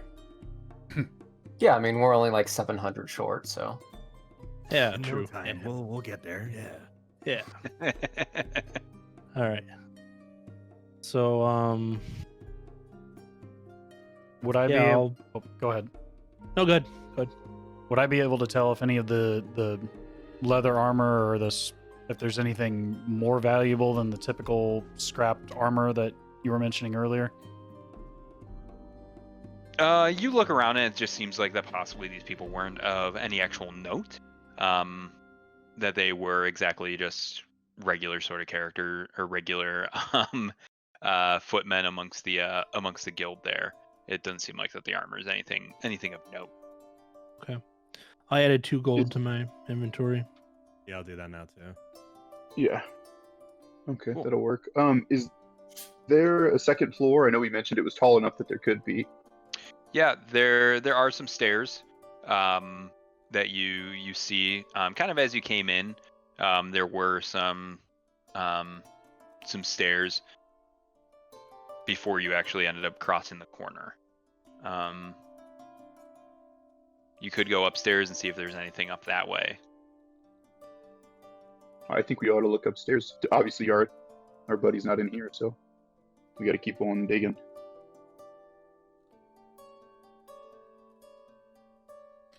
Cool. Awesome. So as you guys make your way up the stairs, which is Can we kind of pause far- for 1 second so I can get a refill of a drink? Is this our stairs right here? These little lines? Yeah, those are the actual stairs. I'm gonna see. I've been trying to find how to reveal areas on a map fully. I would imagine that there's like just a box that you could draw to turn things off or turn off. You would think that, and I would too, by the box that says reveal area. That does not do that. So, What? yep, I have been giving that a go. Huh. Okay, so those lines are the stairs. Okay, Yeah, I see. Okay. Yeah, I'm gonna grab a cup of tea as well while we're doing a drink refill.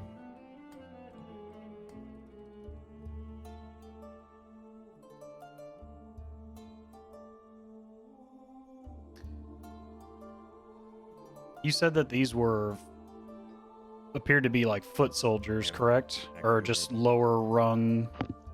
yeah, just lower, almost like just your run of the mill. They don't seem to carry anything with them that would be of any sort of higher status.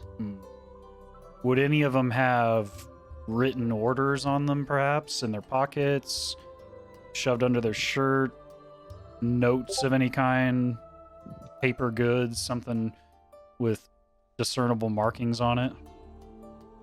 Yeah, so good question. As you kind of sort through their pockets, you do find a note on it, on one of the guards, and all that says on it is orders to take him to the sewer alive.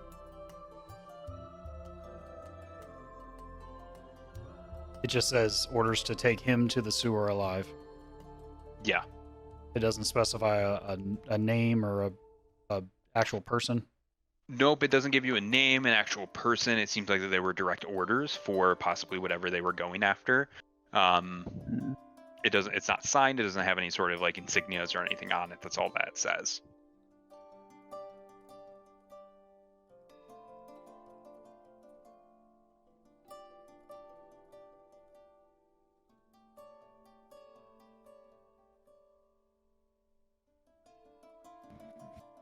All right. So while you guys were away, I asked Balsamic if they had any notes or written documents on them. It appears one of these gods had a note. It reads, orders to take him to the sewer alive. Perhaps one of these gentlemen was ordered to take our target, our friend Floon, or perhaps Rainier, down to the sewers. So it seems he may have been here once. I mean, we're just guessing at this point, but I mean, the warehouse is pretty stacked, so makes sense. Okay. So we should probably just check the upstairs first and Yeah, I say we still go through and fight our way through this, and then make our way to the sewers, assuming we don't find him. Okay.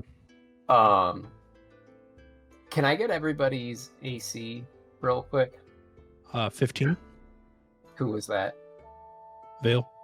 Thank you. 15 as well. Shiny 18. Damn. Damn. That boy I'm sitting here thick, with boy. 11. Cool.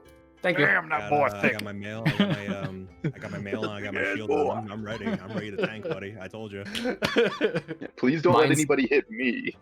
In when I'm wearing mail, I'm up to a 18 also because I Nice. have a shield too. So yeah, we can Strong. lead the way. But when I'm flying, I'm a lot weaker. So Once I can transform into a bear, mm, then we'll be triple tanking. One more question about that note. Sorry, I'm kind of dragging on this. Yeah. Based on maybe the handwriting or the material that was used, would I be able to glean any other information off of it as just past tracking experience, just minor details that would point us in more of a direction in the sewer, or some person in particular, letterhead, type of paper, ink? No, there's nothing kind of noteworthy that would kind of give that away at all. It seems like it's pretty standard for the information that you do have. It just seems like a regular piece of paper with that writing saying, "Bring him to the sewers, comma, has proper grammar, alive." Gotcha. Well, it appears these hoodlums at least knew basic English. The good news is you can see everything now. So Okay. Yeah, there we go. Oh, neat.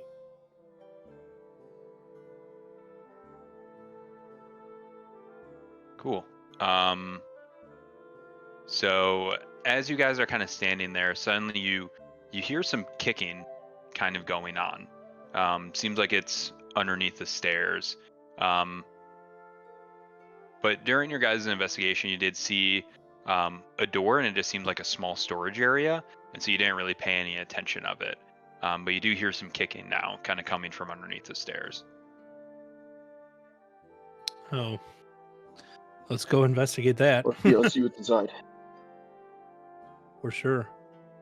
actually, before we leave, I would like to take one of the beaks as just like a little prize for myself. Yeah, sure, you can take it as a little trophy for yourself and your Nice. guy. Big game Yeah. hunting over here. Yeah, superior bird race over this other lower. You attach it to your shield. Just like Yes. There you go. Perhaps Volo Right. will give us some coin for that beak if he's never seen it before. But I doubt it, but it's worth a shot. Yeah, possibly this very common bird creature. You ever seen one of Rare these? He might have a rare disease. Who knows? Might have the D&D equivalent of COVID. Who knows? Oh, Birdvid. avian fever. The bird flu did exist. Never know. So we moved him. Yeah, let's What's go the check door? that I don't know door which side the down. door is. You said it's going to be somewhere over here. Yeah, somewhere pretty much right there. Door's unlocked. Yeah, it seems like it's unlocked. I'll go ahead and just open the door and see what's inside.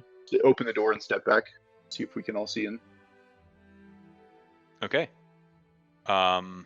Yeah, you go ahead, you open the door. The kicking, suddenly you see a figure, red hair, but his mouth seems to be bound and he doesn't really have a whole lot of a way of communicating. But you take a closer look and it seems like it may be what some of the bar patrons at the previous bar where you got information. Someone that you might be familiar with. It seems like possibly this was Rainier, the person that that Floon had left with before, underneath the stairs. Okay. Let's go ahead and unbound his mouth. I'm just gonna tell him we're here to help. And undo the bound on his mouth. Cool. So you go ahead, you undo it, and he looks and, thank heavens, I didn't know if I was gonna make it. There were too many of them, and they just seemed to jump us. And think that they had this weird idea that I was actually Floon. Doesn't seem like they knew who exactly they were going for. I think they took him underneath some sort of sewer system, but do you have any word on him? No, but you just did confirm what we believe. Seemed one of the little rascals had a note ordering them to take someone in particular to a sewer. I believe that's your friend Floon, correct? Are you Rainier? Yeah, I'm Rainier. They thought I was Floon, and they were gonna try to keep me here, and possibly I don't know what they were gonna do to him, previously me. They had no idea who we were. Didn't take any sort of word for it.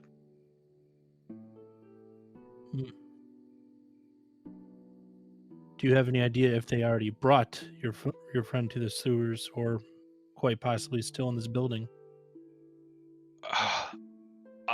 They did take him out of here as they were taking him. Suddenly, a bunch of the Xanathar ended up breaking in, and I just tried to find any sort of cover that I could. I just thought under the stairs and been hiding here until hopefully nothing showed up. Did they bring you to the second floor of this building at all?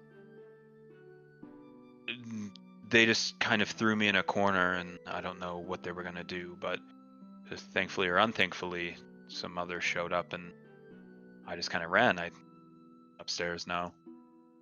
When they captured you, did any of them appear to actually be the leader, or were they just kind of all working together?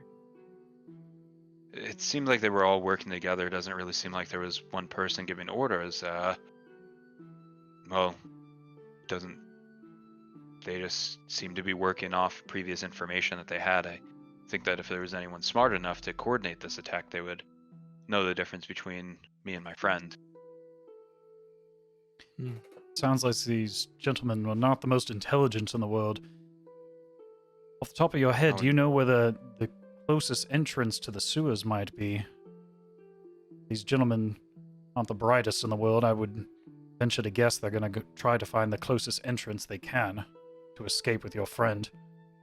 I mean, I'm not familiar with the dock area much outside of the bars, but I'm sure that there's probably some stuff down actually by the water. It seems like that might be an outlet to a lot of things.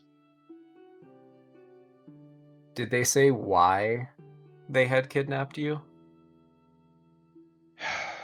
Yes, the Zentrum are underneath this weird idea that my father, he's been embezzling a large amount of gold, and that he's been hiding all of it just somewhere around the city. They kept talking about some sort of artifact, the Stone of Galore. They seem to think that possibly my father knows where it is, or possibly me or Floon. I haven't spoken to my father in quite some time, so I don't know anything about his doings or his whereabouts, but they seem to think that I have some sort of idea behind it.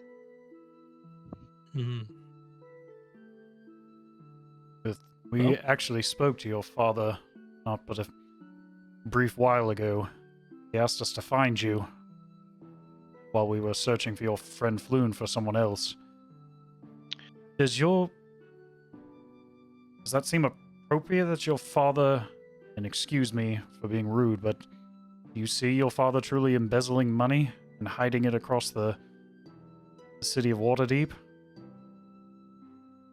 I can't imagine that he would. He's bettered himself in Waterdeep.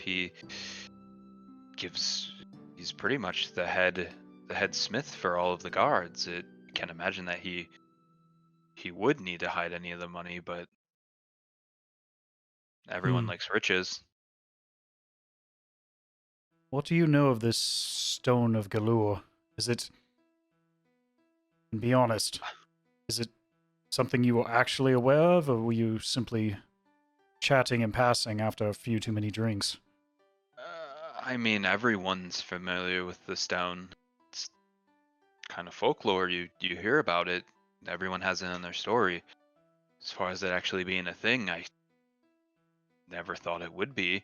But it seems like some people like to think otherwise and maybe making assumptions about who has what.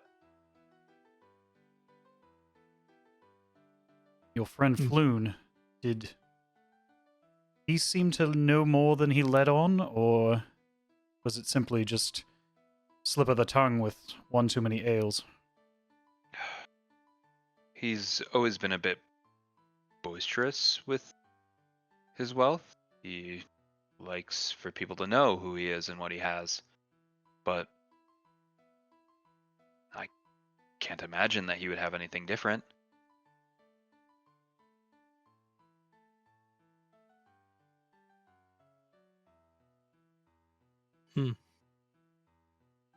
You still have the energy to return home. Your father is expecting you, as I'm sure he's extremely worried. I think I'm a bit of a target. I could certainly try to get back if I could. Do you have a weapon? Maybe once I'm outside the dock. I think that there are plenty of weapons that I can kind of scrounge around here and see if I can make my way. I want to make sure we get our payment, though. True. I would like to propose 2 different scenarios. One, we at least make him tag along with us throughout this building search, and then we bring him to his father and see if we can get a reward. Or 2, we bring him or talk to him and see if he wants to basically aid us in our fight to find Floon in the sewers. But I don't think we should just send him without Fair. one of us bringing him. Good I point. agree. I don't want to just send them either. Yeah, let's make sure he has a weapon and some armor, and I say we have him follow us for the rest of this building, then we can just Escort Bring him him back back. to his father. I probably could just leave him where he is, under the stairs. I mean, he's bound, Find right? his ass back up.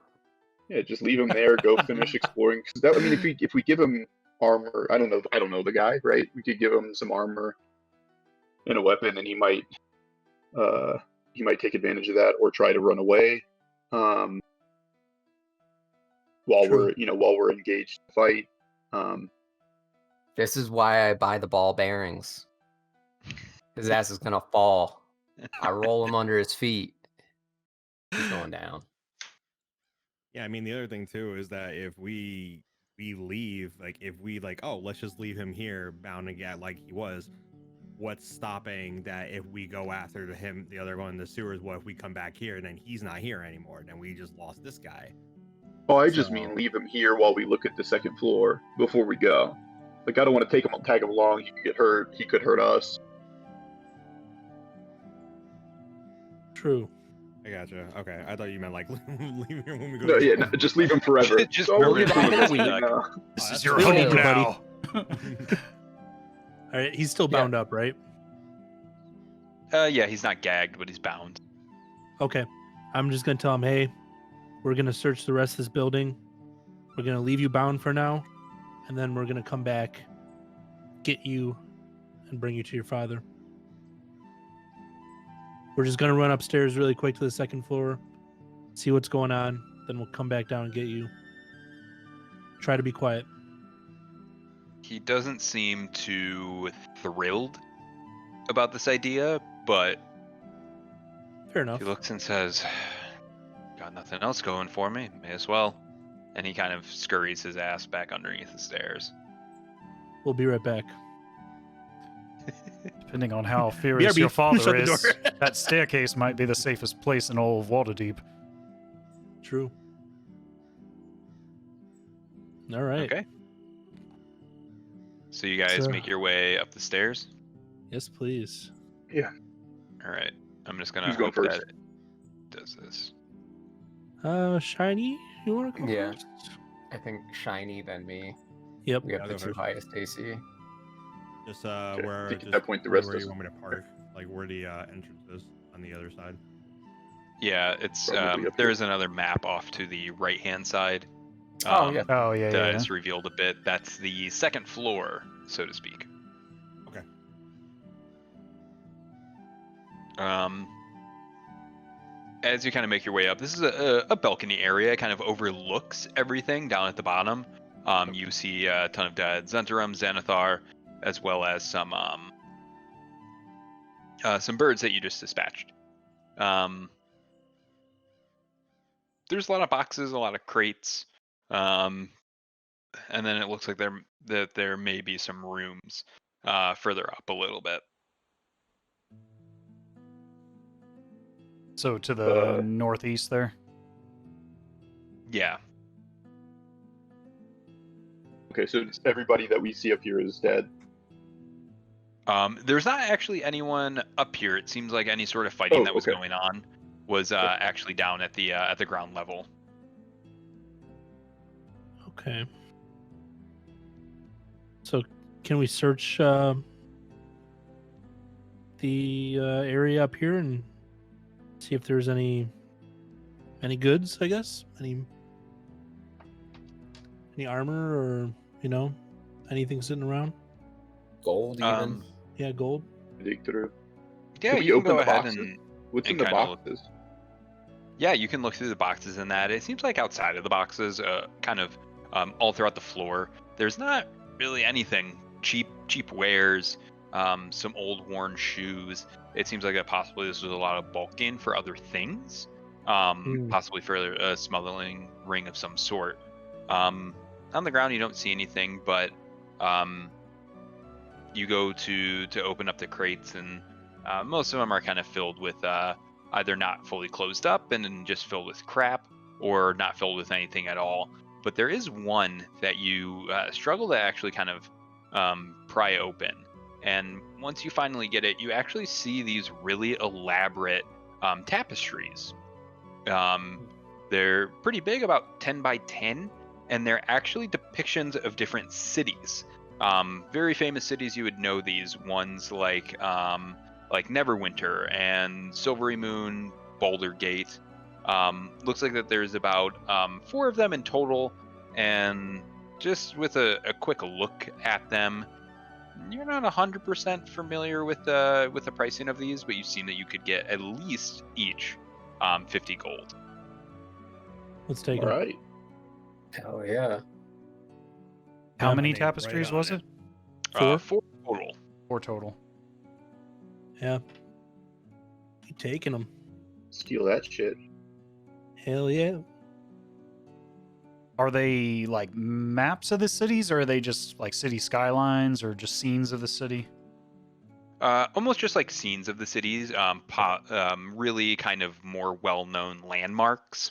As soon as you see them, you instantly know, just from word of mouth, as well as different books and travels that you hear from others, that you instantly know what these cities are. It would be akin to us seeing like the Eiffel Tower and instantly knowing that's Paris. Okay. Okay. Cool. Or Vegas. Or Vegas. Or Vegas, depending on where you go. There's also a nice little pyramid there too. So Yes. It's not covered in grease. Bass Can't be Pro Vegas.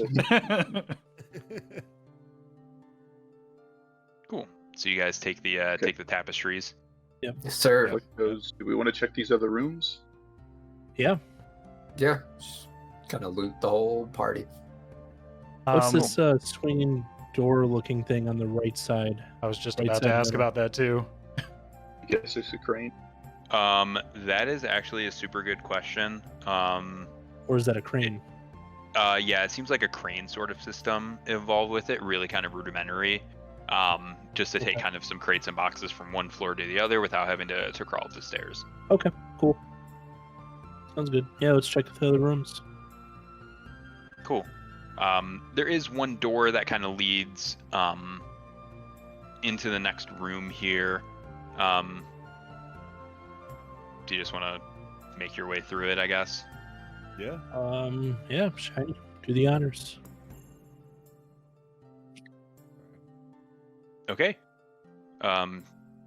Shiny, as you start to open up the door, you do see there's a window on the other side, and then suddenly it's this loud, really loud, high-pitched buzzer going off.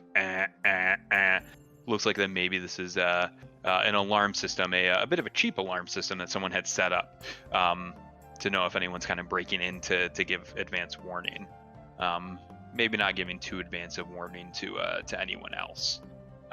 As you go in, there are some rats on the ground, and they just kind of scurry away. Okay. Does this alarm just continue to keep going off? Oh yeah, yep, it's just going. Great. Can we see the where the alarm is coming from? Like some sort of primitive Yeah. speaker? Yeah, there's like a box right up above the door. It seems like just a really basic one. If the magnets are not connected, it just kind of goes off. So there's a box directly above the door, speaker. I'd like to throw my spear, or not my spear, my javelin at it. Yeah, go ahead and make an attack roll on that. I assume it's gonna hit. Let me find what it was. A 19 that I rolled, Yeah, Okay. plus 3. this is kind of a so long as you're not like completely inept, you hit it. All good, not Yeah, all. you throw your javelin at this thing, and it goes straight through the box, and then just kind of starts to hang down. And the high pitched ants just kind of start slowing down and getting a little bit deeper Sweet. as it kind of fades out. Pull my javelin Nice. back and put it away. Heck yeah. As you kind of do that, it seems like that kind of deactivates anything. And there are 2 other rooms as well. These just seem like basic offices almost. And there's not really a whole lot of note from what you can immediately see. Okay. I mean, could we just take 20 and search through all of this? When you say search through all of this, you just mean the offices? Yeah, the offices. See if there's a dig around. Yeah, you can go ahead and definitely go ahead and search the offices here. See if you can find anything noteworthy in them. You go through boxes, go through desks and stuff like that. The one thing that you do find is a really elaborate, almost origami-ish bird.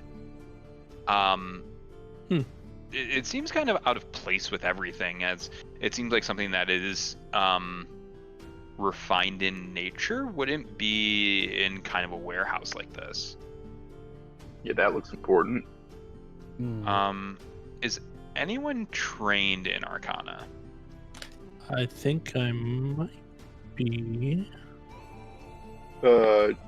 Is that proficient, or do you mean? Proficiency. Yeah, I've got proficiency in Arcana. Same here. I have plus Okay. 2.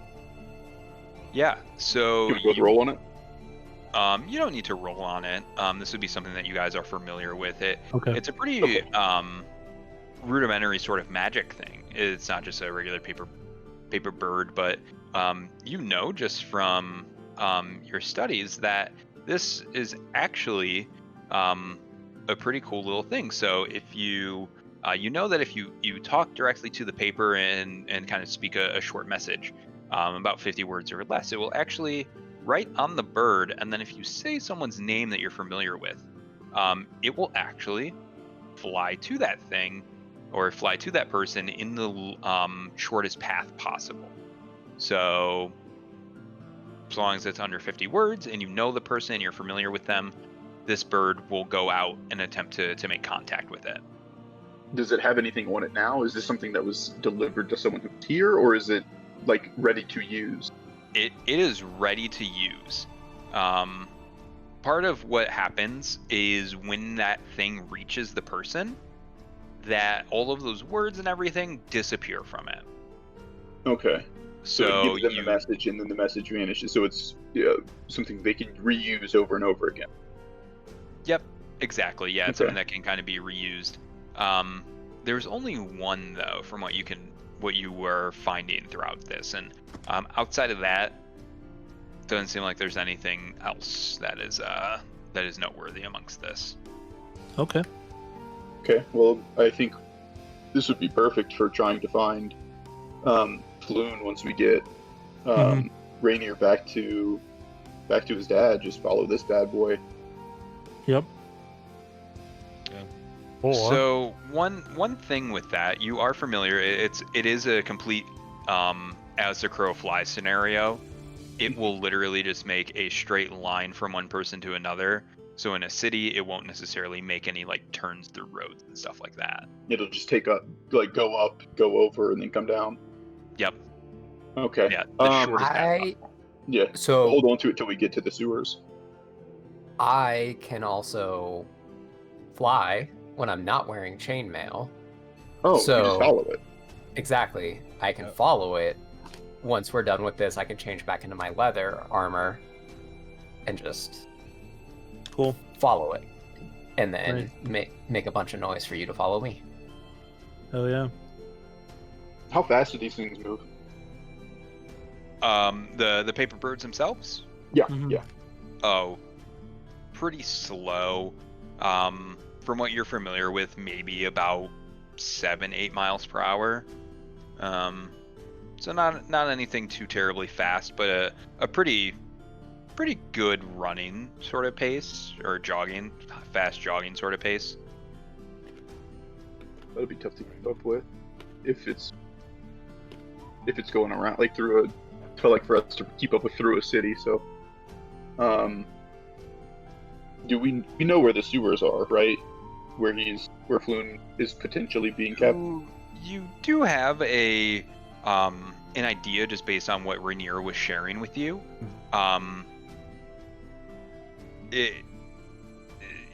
He thinks that the closest entrance, or at least one entrance, would be by the actual docks, as it kind of goes off into the sea itself.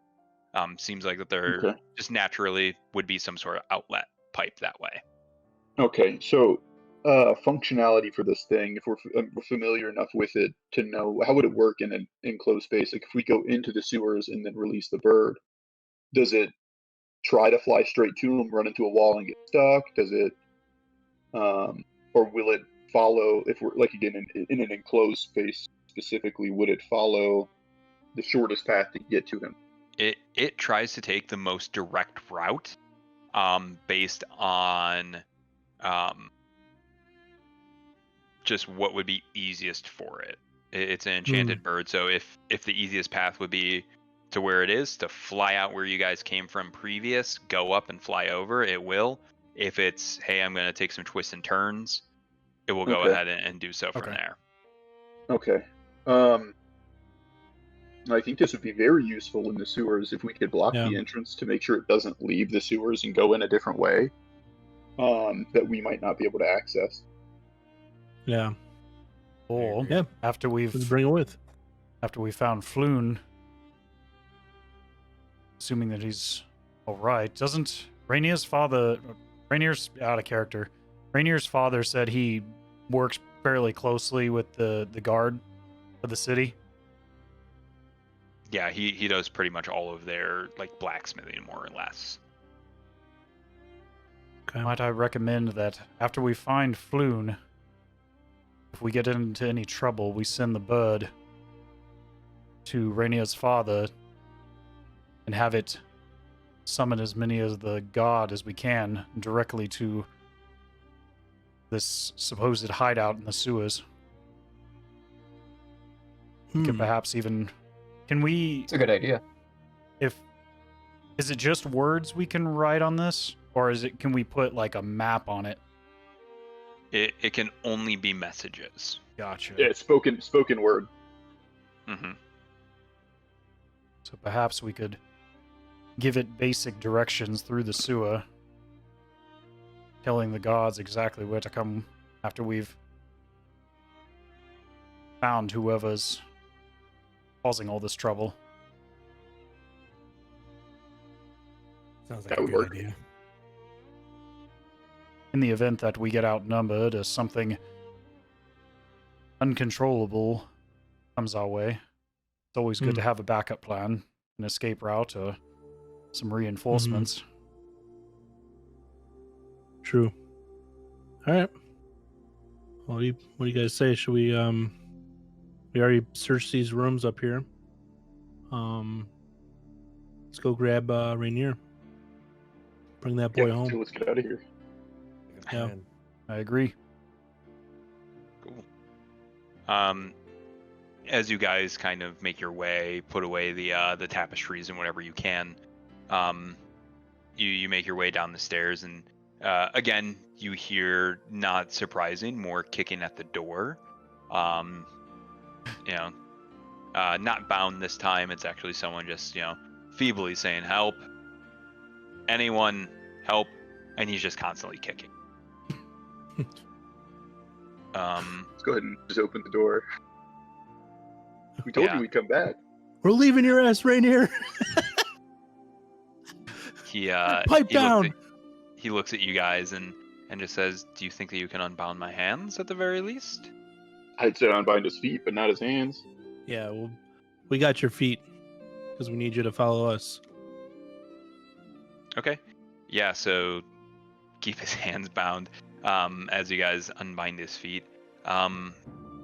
As all this is happening, suddenly, through the door that you guys had broken down previous, it seems like a large group of men, about a dozen different ones, kind of come through the door at the same time. You are familiar with them. They are city guardsmen who have kind of come through, and as they look at you, they're all kind of at the ready, and they see everything that happened. And suddenly behind them, another guy, a little bit bigger in stature and maybe of importance as well, from what you can see, kind of breaks through the crowd, and he takes one look at you guys, takes one look at Rainier, and looks around, and he says, "Just unbind his hands." I don't want to fight these guys. I'll go Fair ahead enough. and Shink. Rainier kind of, moves his wrist back and forth. It has a little bit of a burn on it, and the fellow looks at you and just says, "I'm Captain Staggett. I see that maybe you guys were the ones that set off that alarm." And he ends up looking your way and just says, "And possibly it was the bird friend that was being obscured by others. We got word of some suspicious activity happening down here, and usually we keep an eye on this. You guys may have seen that this is a hideout for the Zentarum, and with all the commotion that's been happening in the city, we, fortunately, by the looks of people that you have here, took our eyes off it. Thank you for finding Rainier and keeping him safe. I'm sure his father would be quite happy." Okay. And Rainier kind of walks over to him. If we don't get Can you paid, bring I'm, Rainier back to his father for us?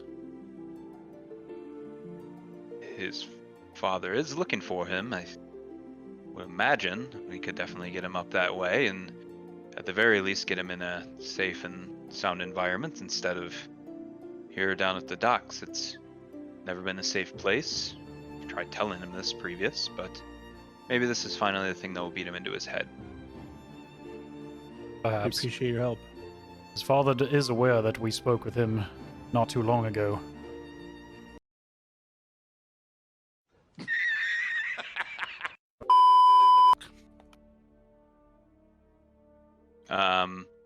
I'm not sure when you dropped out there, Stopper, or when the last thing was that you heard, but the captain,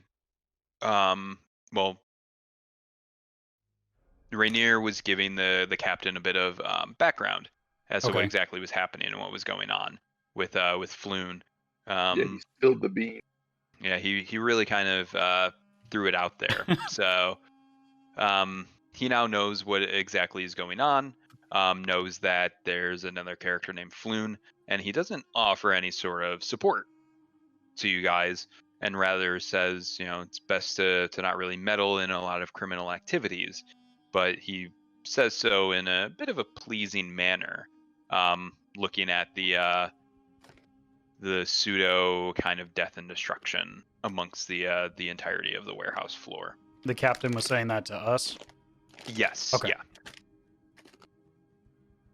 So he's recommending that we don't get involved with the underbelly of the city. Yeah, you seem to get an idea that it's probably more of a pleasantry sort of thing. Like, hey, don't get involved, guys. But it seems like something he just has to say as a captain and one of the main policing groups here in the entirety of Waterdeep. Don't do my job. Wink. Yeah, exactly. If you were Batman, don't do Batman things, but if you are, do Batman things. If you're Batman, be Batman. Exactly. Gotcha. All right. Yeah. So are you gentlemen going to escort the young lad back to his father? We'll make sure that he makes his way back up there. Sounds good. Without them being able to hear, I say to our group, how do we make sure that we get credit for rescuing this guy? Because I'm still focused on our goddamn bounties. Yeah. I want to make sure that these what are they? Not And cops, but we could follow the guards City up guard. there. guards. Yeah. We could I just follow want to the make sure we guards. don't get boned on our bounty Yeah. for finding them. True. Yeah. Can we have the city guard witness Rainier, I guess, signing off on the fact that that we will get paid? Because I don't want to let him go with the guards if that's a possibility. But I don't want to have to escort him all the way back because we got it. Floon is our real Target, it's yeah. lost time. part. Yeah. Mm-hmm. Yeah. I don't know if the city guard can function as in that manner. I don't know what the. I'm just saying, if the captain is like shiesty enough to basically be like, "Don't go into the sewers," wink. He might be shiesty enough to be like, "Hey, look, we found your son. Give us money.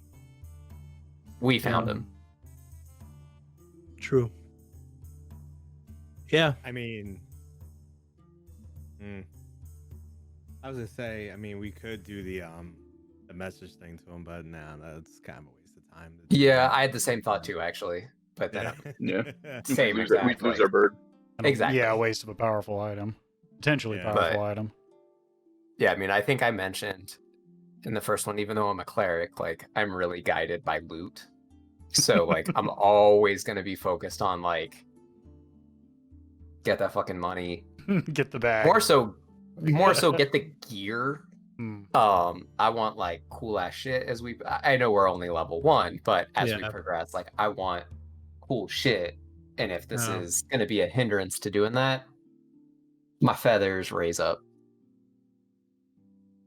Yeah. Is there a way we can make sure, like you were saying, like have him sign off on something that we were the ones that saved him? Yeah, you certainly could go ahead and who wants to do the talking in this case? Hey, who's got the most charisma? I do not think it's me. That's a good question. Because I've got no bonus fires on. I Zero. think all of us have 0. To be honest. We all invested in like strength, I dex, and thought that Shinies was a little bit Charisma? higher. Yeah, I have a 14, and then for saving, it's a +4. Nice. Hell yeah. Okay, well, I think that a convincing argument, or I guess I don't know if that would be something that if you would want to try to intimidate the city guard or something. Piss off the cops day one. Yeah. There's Start. This is my gold. gonna get you. Okay. I mean, you could- can cut we a could- promo, or you could reason with them, whichever one you would prefer. maybe offer him. What are we getting? 100 gold a piece. I Is don't that have right? 100 gold. Damn, where your rich ass What's from? No, That- are we getting that That for is for the Oh, return yeah. of Floon to that's Volo. Floon? Okay. Yeah, Okay, Yeah, that- we reward need to- from the dad. He was gonna make us a magic item each. Oh, okay. So like 'Cause he's a a armor blacksmith. piece. Yeah, armor piece or a weapon. He was gonna give us like a magic item each Mm-hmm. for the reward. So, yeah, shiny. is there some? Uh, Perhaps the young man can leave something with us, so his father knows that we were responsible for saving his foolish hide. Good idea. Good idea. Rainier, what do you happen to if- have a signet ring or something that your father recognizes?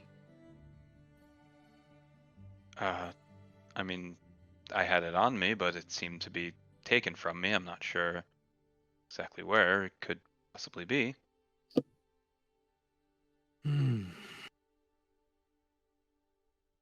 Why do you ask? Looks at you a bit confused. We have a deal with your father to find you, Okay. and we just want to make sure that we are rightfully reimbursed for the trouble of finding you. Oh, I don't care about my dad's money. I'll let him know that You may not, but we do. Lot saved me. Mhm. Do you all have a name?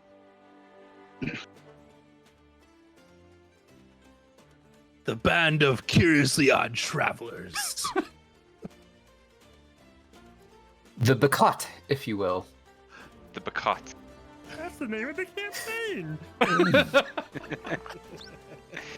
I will let my father know that the band of curiously odd travelers, or also known as the Bacot, has found me and had me safe travels. I'm gonna Excellent. tell him my real name too. I'm gonna tell him my name, Tenach, and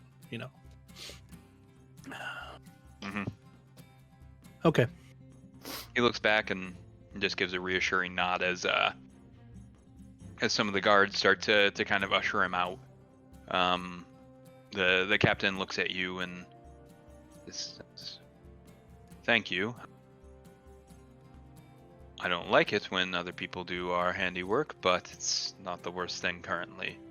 And he kind of makes his way out. Cool. Never be opposed to receiving aid from an unlikely source. Hope you would do the same in the future. Thank you, sir.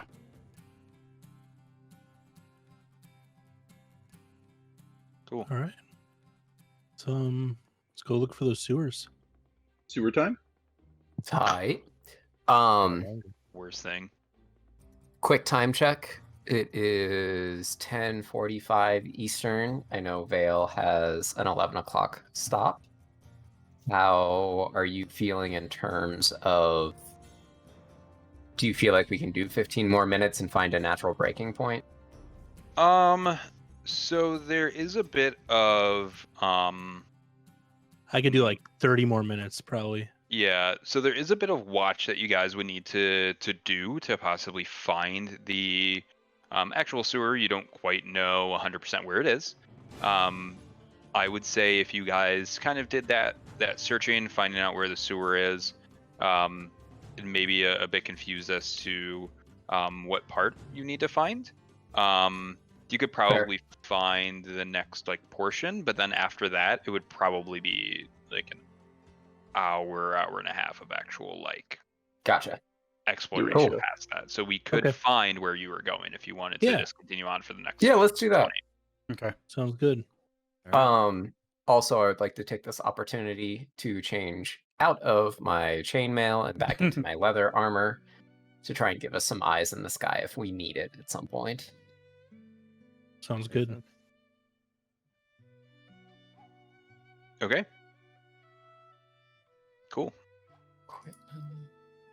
Well, if I was an unruly thug who had nothing better to do but drag a young lad into the sewer, I was in a hurry not to be seen by the guard, who seems to be Johnny on the spot, I would find the closest location possible. Hmm.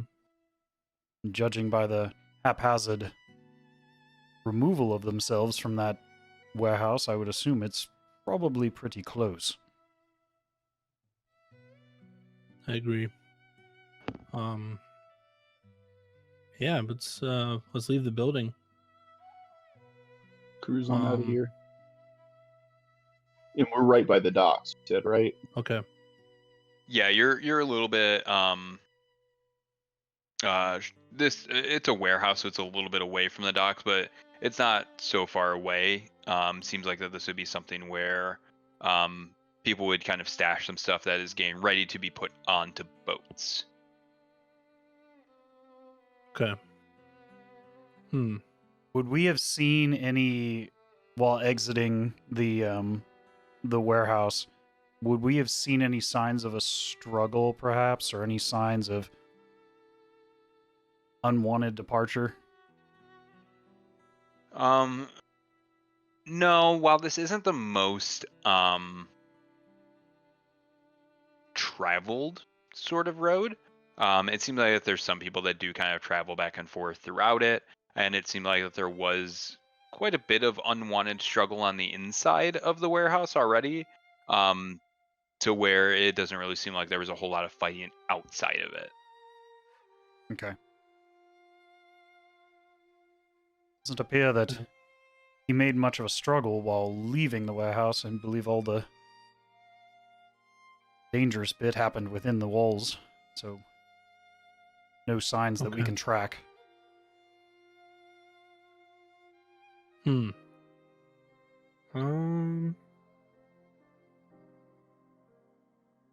don't know if So we should are, go looking asking at the big random map, people. are we in the dock ward now? Is that where we are? Yes, you are in the dock ward itself, which is kind of on the southernmost point of Waterdeep. Mm-hmm. I think the first thing we would want to do is search around the warehouse, see if there's any sort of sewer entrance. There might be something close by. This might be why they use the sewers and the warehouse together. Okay. That sounds Yeah. good. Okay. Go ahead and make a investigations check. Everybody? Yeah, everyone can if everyone's going to be searching for any sort of entrance. Might as I've got a well. 19. That plus 4 is pretty damn good. 23. 11. 10. 18. 16. Damn. Nice. Okay, yeah, you guys, you're looking around and you're just trying to find anything, some sort of entrance or like a cover to kind of lift up. You don't see anything. It seems like this is just kind of natural sort of ground. Okay. We got word from someone, or is it? Did we have word from someone, or is it just kind of our assumption that there's going to be some way into the sewer from the water front? So that actually kind of came from Rainier. He figured that there would be a way into the sewers from down by the water. As to where exactly, he's not possibly sure where that could be. It just seems natural that rainwater and kind of wash off would have to go somewhere, and naturally it seems like anything going out to the actual harbor would make the most sense. Okay. Yeah, let's get a little closer to the water, I guess, and start poking around. Okay. Yeah. So you guys Look want around to kind of for- make your way down towards the more dock area? Yeah. Yeah. Is that cool? I will Yeah. say the music is I very think fitting somebody right now. somebody over there would know, if anybody would. Where, sailors and people who work on the ships would know where to avoid, I would think, because I don't think anybody would want to work near where the sewage is coming out. Yeah. So find somebody who looks like they're familiar with the area, who works on the docks, say no. Mm, Okay.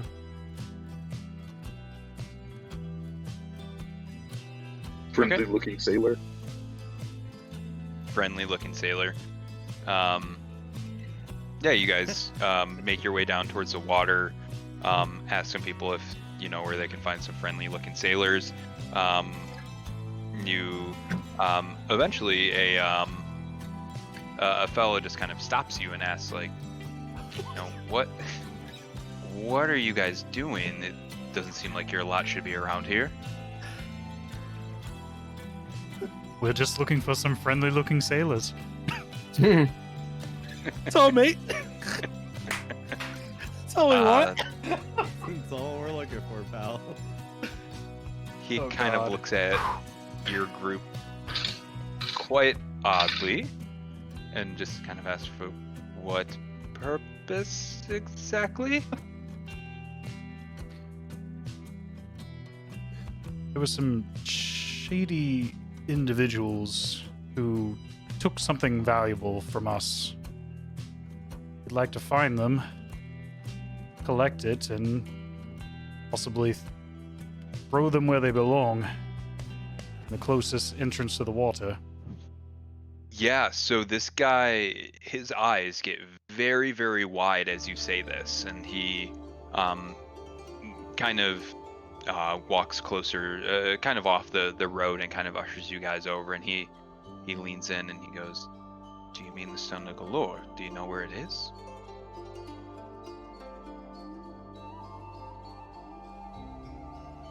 I don't know what he's talking about. Stone of Galore. I've only heard about that thing in legends. I don't think that's what we're looking for, my friend. Well, there's definitely stuff of legend is based out of some truth. It seems like it's becoming more common that people are talking about it. I just thought maybe you guys knew a thing or two about it. Yeah, I mean, there are sailors all over the place. You said that you were looking for someone and some people took him. Are you Something, looking for someone. anything particular or just information? It might be looking for any number of sewer entrances by chance. These gentlemen that stole from us were quite smelly, so we assumed that they were hightailing it back to where they belong, and we wanted to know where the closest entrance to that place might be. Yeah. This guy is very confused. You guys ask if you can find some friendly sailors, and then you ask if you can find sewer entrances. He's just a little bit confused and concerned, and at this point almost seems like he wants to get you guys out and away from him as soon as possible. And he says, "Yeah, just down the road is a little culvert, and it seems like you can get into the sewers from there. Not that I've traveled in there, but could make your way over there, I suppose." All right. This is about how point. thanks. Which way we gotta go? He just kind of points past you guys over your shoulder. Okay. To the sewers. Fair enough. Can I offer you a loaf of bread in this train? He declines the loaf of bread from the interesting sort of You're lost. It's fucking great bread. All right, boys, let's get Brown these bread. sailors. Yeah, he doesn't take your ground bread that is now a few days, or I guess a few hours rather, old and has been in battle, so to speak. Sweating on ground bread. Yeah. Bread and bread. Yeah, it still Go find looks these- oddly still decent, but gonna be hard pressed to kind of pawn off of a loaf of bread at someone. Hey, I was just offering it for free to this guy. All right, yeah, let's. Show us that Gentleman dog, said ODB. we, Show us that dog. Hang on. Pause. Show us that dog, ODB. Yeah, he wants to see that Aw. dog. Pets. Aw. Want to pet that dog? Hang on, he's not. Oh no. Damn. He's very That's what we hyper. get. Right now. Critical fail. Yeah. I'll take Yes. those 5 seconds. All Well. right, let's walk to the direction that he was pointing. Well, gentlemen, he seems to know where all the pretty sailor boys are with the, and we need to find a stinky hole to climb into. Holy shit. Yeah. So you guys go to find the entrance to the sewer. Was that direction enough? That were you able to find the sewers from his shoddy directions? Yeah, he points and there's definitely a bit of you do notice some looks like large stone pipes that kind of go underneath the dock, possibly leading into the actual water itself. If anyone wants to try to make their way in, I'll just need like a base athletics check. I'm not good at that. I'm pretty good. I think we'll all need to do it to get in, huh? That's true. Yeah. Okay. Athletics or acrobatics? Either one. We'll do both. Oh, well, it's the same. Okay, I'm better at Well, acrobatics. I'll one's do that. strength, one's dex, so might be better for some. Well, I'm proficient in one and not in the other, but it balances out. Oh Right. damn. Your wizard, your 11. new wizard friend rolls a 6. Oh, That's not gonna be good. 17 plus 320. I can't Okay. believe I have a fucking +4 and I rolled it. I still got an 11. That's so insane. Wow. How hurt Yeah, do I I got get trying to? +2. So you don't so much get hurt as this obviously isn't the nicest water in the Covered in world. shit. It is kind of Ugh. sewer runoff. It's all sorts of mud, and it seems like it may Mud, be I a hope big it's pipe for mud. people to dump their, for lack of a better description, poop buckets out into. So you don't necessarily get anything other than a bit of embarrassment onto your face. Maybe I go home dead. I don't know. This is your leave. Yeah, so everyone else seems to make it pretty unscathed outside of their maybe, shoes, any sort of garments that they're wearing. It doesn't seem like you had any flood pants of sorts. So you make your way into a sewer culvert, and it's normally pretty dark. Most people don't light up sewers. But in this case, you all have a really keen sense of sight, and you have no problem kind of continuing on. It looks like a pretty straight shot for the most part. Okay.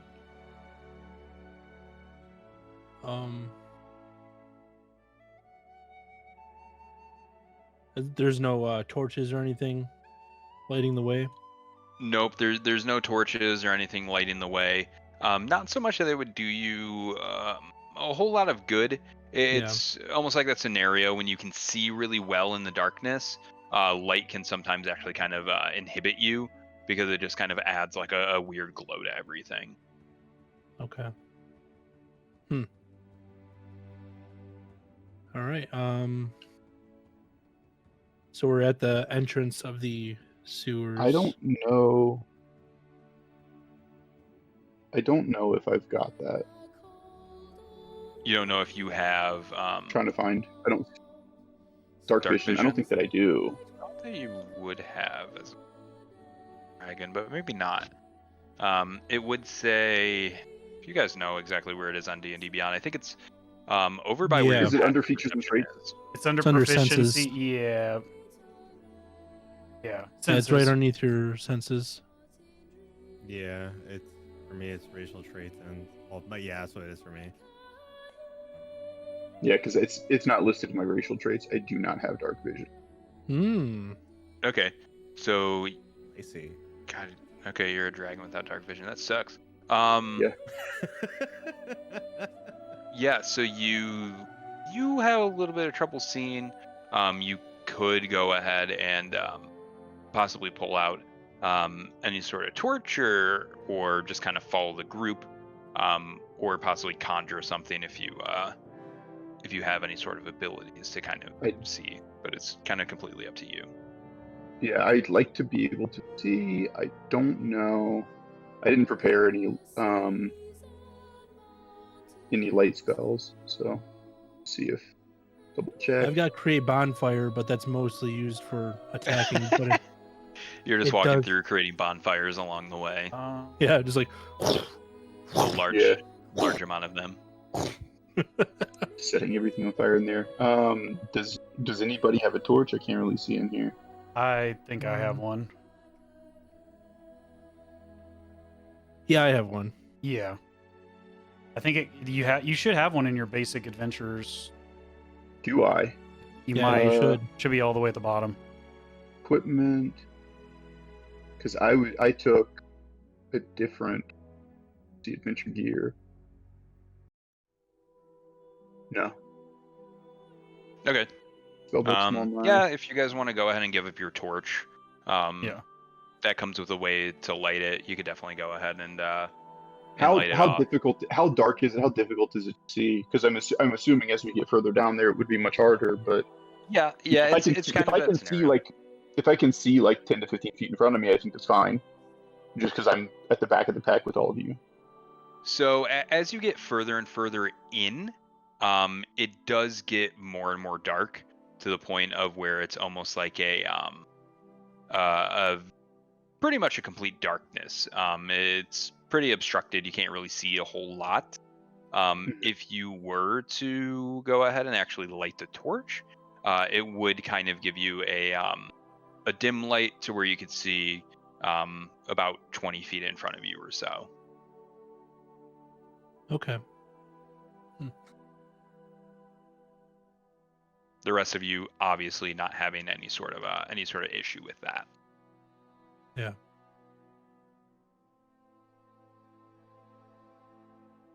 So we're gonna move forward, I guess. I believe we found our entrance. Wouldn't put it past the hoodlums to look for the closest escape they can. Okay. Yeah, let's look around for an additional pathway or exit to where they could have gone in this straight tunnel, and see where they could have turned or gone. Okay. Yeah, as you guys kind of make your way, again, it seems like a pretty straight tunnel, pretty nondescript. There's obviously some water kind of running by, and you just kind of hear some noises. Seems like possibly rats, maybe some bats inside this little enclosed area. And it almost seems like everything echoes. It's just pretty much just ground and what seems like stone around you. So just a large amount of noise, kind of almost like a cacophony throughout the entirety of this. Okay. As you kind of continue, you do get closer, and there is what looks like a rather weird creature. The ones that do have dark vision, you can't see this thing. Let me see if they have a good photo of this, but doesn't seem like they do. So as you kind of continue, you definitely get a sense of weirdness, because you find something that almost looks like a beholder. If you're not 100% familiar with those, honestly shocked they don't have a photo of it. But it basically looks more or less like a floating ball with a few eyes. Beholders, as you're familiar with, are much bigger than what this thing is. This thing is a little bit smaller. I just looked Actually, it I up. found Because they're around 4,500 pounds. Full That's a size. big boy. Yeah, you guys may see it now popping up on okay. your screen. But it is basically this floating creature, has multiple eyes about it. This is what we see, or is this is something that looks like what we see? So this is what they see. Beholders, as you're just aware, are much bigger, have a lot more eyes and everything. This thing is smaller, but still looks pretty menacing overall. It is quite gross, to be honest. So you do see this thing, and it's just kind of hovering in the sewers at this point.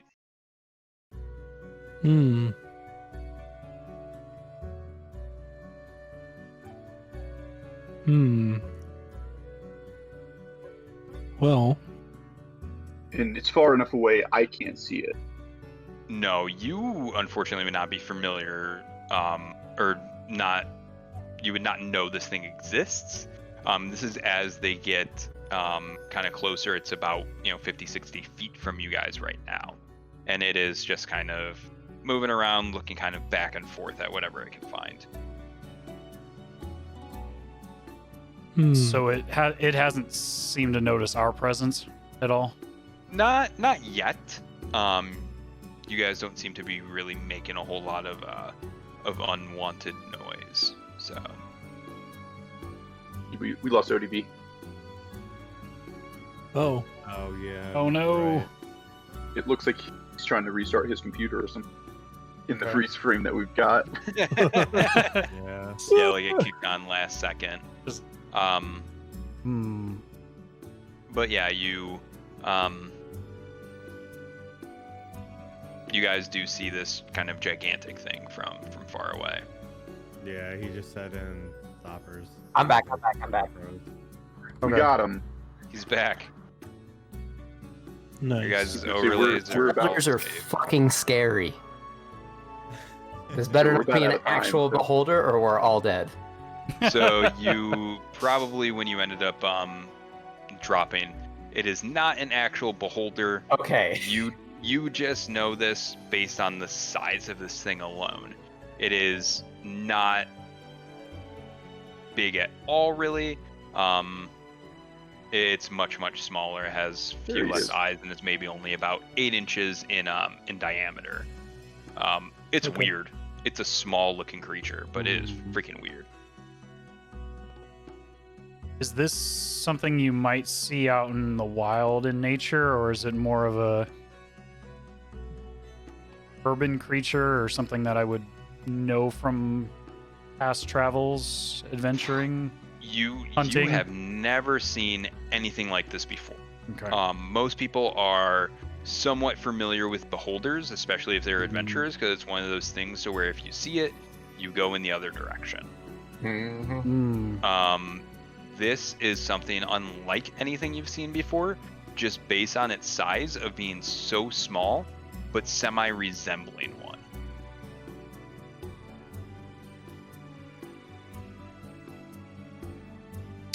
Okay. Are there any side paths along this, or is it just a straight shot we got to pass by this thing? No, we can it see. unfortunately just seems like a pretty straight shot. The way that you guys were kind of going down the tunnel, it just seems exactly like that, just a straight tunnel. Mm-hmm.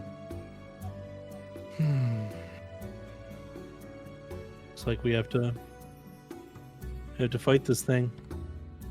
My Well, question look- is, if it looks like a beholder, but it's far too small, but does that mean it's child or some sort of companion creature that would summon a a more dangerous enemy. Hmm. I mean, it might be stupid, but we could probably just try to walk by it, and then if it tries to attack us, then we can fight back. It has 5 eyes. I would hope it's fairly perceptive. Otherwise, Does it's just anyone have floaty any and kind of- ugly. Does anyone have any kind of blinding spell? No. No, I mean, Ice was. Is it just sitting there, or is it moving? Can we wait for it to turn around and follow it? It's just kind of hovering. It almost seems like it's standing guard almost. It's literally just kind of just floating. I mean, I have, actually, hold on. No, actually, never mind. I don't know. This is kind of stupid. I don't know who. I like it already. I like it. All right. So, Foghorn, if you give me a couple of your ball bearings, I can cast light and throw it at him, try to blind it with that, and we could try to run by it. 1 ball bearing per eye. Just It's an idea. I don't know what else you guys have, but that's my idea. Ching! I do have a Um, I do have a flask of oil. Do you have? Are you proficient in arcane fires or something that can ignite it? I have a tinderbox. Looking for something more surprising. I could create a bonfire. That's true. I only can cast light, so it wouldn't work for me. Well, if you immediately cast bonfire and in close proximity, and I threw the oil, could that be enough ignition to surprise it, and we could either get by it or kill it before it has time to react, and then go by it? I like the idea. Worst case scenario, if we get the oil.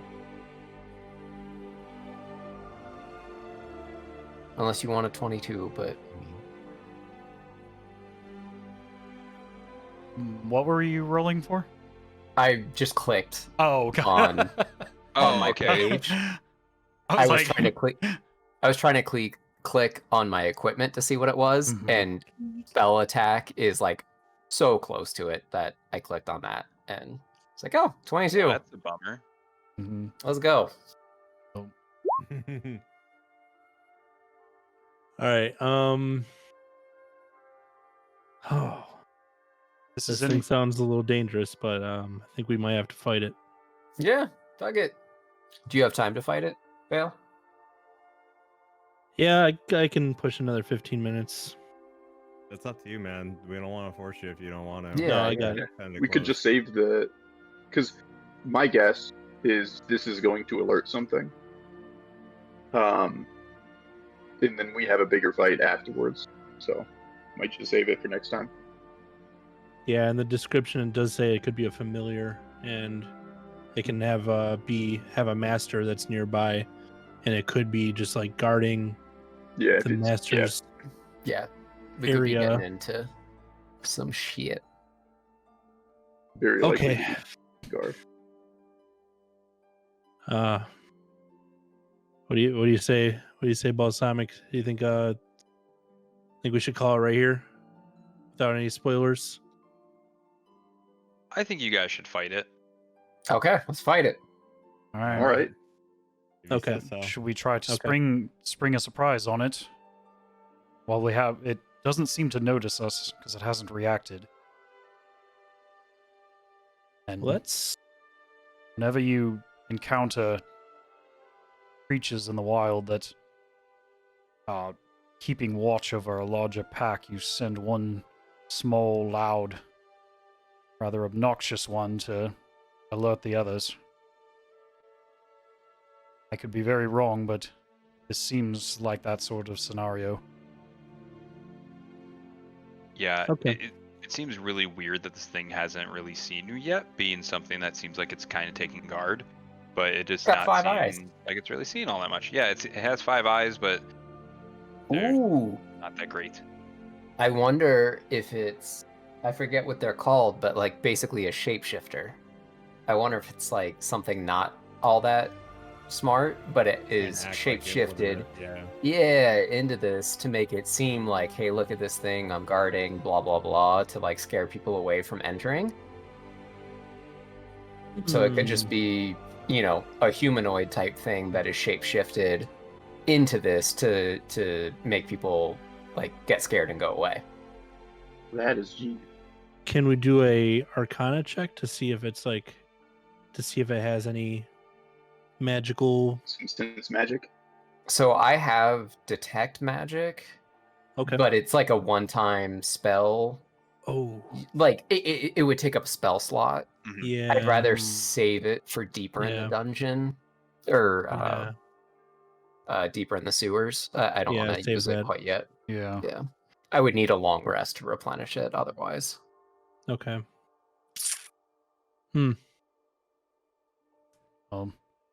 But going to attack it, I would urge towards the element of surprise. Yeah. That sounds good. Do you want to? Yeah.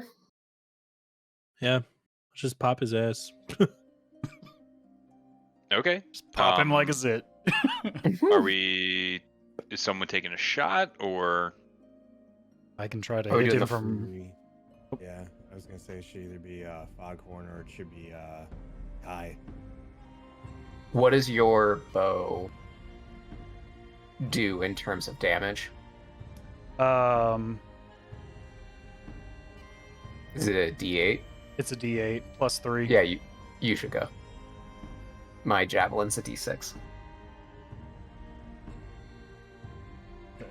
And we wouldn't have bless anymore, correct? No, No. No, that would have been over the minute. Is that a cantrip? no, that's a it's spell. I have a cantrip called Guidance that lets me give one person that. So I can do that. But Yeah. Put guidance on Kai. Yeah. it's a good idea. All right, so I cast Guidance. It says you touch one willing creature. Once before the spell ends, the target can roll a d4 to add the number rolled to one ability check of its choice. It can roll the die before or after making the ability check. The spell then ends. So if you get a really good roll, you don't even have to use it. You can save it and then use it for a second roll. For guidance or for. For guidance. Yeah. Yeah. So an attack is not an ability check. Oh. An ability check would be Like like, a insight or the Insight. arcana. yeah, your Yeah. perception or something Okay. like that. Dang it. Well, A then roll never that's mind. directly related to like strength or dexterity or something like that. Okay. Would it be. Well, then never mind. Would it be at advantage because it hasn't noticed yet? So it would be a sneak Yeah, attack? yeah, it would be a surprise attack. Okay. So it would definitely be at advantage. Okay. Well, that helps a lot. All right, I'm gonna go ahead and notch a bow, or notch the bow. I'm gonna notch an arrow in the bow, and concentrate as much as I can. Just bazooka his ass, They make an attack. and make an Okay. attack.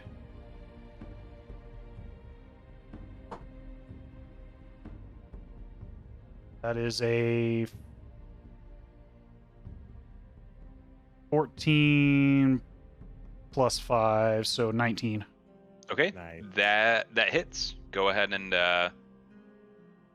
do damage here.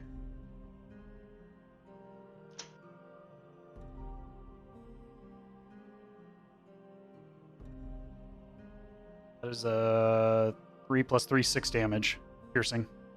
6 piercing. Okay. Yeah. You release your arrow here, and it seems to hit one of its 5 tentacle-like eye or 4 tentacle-like eyes, and it just kind of goes into it, and it lets out this this nice little wail that makes its way kind of down the actual sewer system.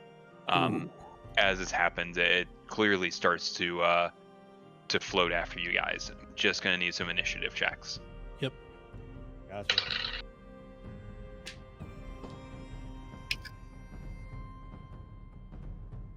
Six. putting it here. Yeah, I'm gonna type it in. Oh, What? Oh, that's. It says 12. Do you see that? I just want to make sure. Yeah, that's there. Okay. Because it says you wanted to send the result of this roll, but no valid token was selected. I'm like, okay. that was happening to me last time, but it was still Okay. going through. Alright, cool. Okay, so 12, 19. Cool. So this, awesome. So this thing, it was surprised previous, and in the process it turned and just started looking straight at you guys. You may have knocked down one of its eyes, but it still has 3 more out and about, and then 1 kind of central to its body. There's 5 of you. 2. Okay.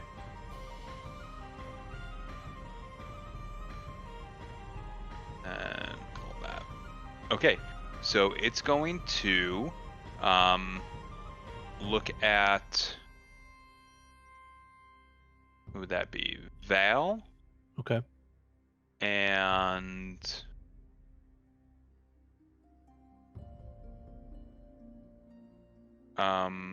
Celris. It's gonna look at you both. If you can make wisdom saving throws. Wisdom. Come on. Nice. 13. 16. 13 and 16. Okay. This thing, it ends up shooting out this ray from it, and in the moment you sense this great fear kind of take over, and then instantly you guys just seem to shake it off in a bit of a daze. It seemed like it was trying to almost take over your emotions in the moment, but you were able to kind of break out of it. Good. And this thing, it pretty much tried to move as close as it could to you guys. It's about 30 feet away at this point. But that would then go to Stopper. Okay. You said it took down one of its eyes with the first shot? Yeah, Okay. one of its eyes is basically completely incapacitated at this point. Okay. How wide is the tunnel? Is it only like wide enough for a single file, or are we? This part of the tunnel is a bit more narrow. Not necessarily a single file. You both can kind of go 2 by 2 if you would like, and kind of continue on. Okay. But at this point, that's about the size of it. So I wouldn't be able to run around it without giving it opportunity. Yeah, you wouldn't be able to get past this thing. Okay. I'm gonna step back. You said about 30 feet away? Yeah, give or take about 30. Look at the range of my bow.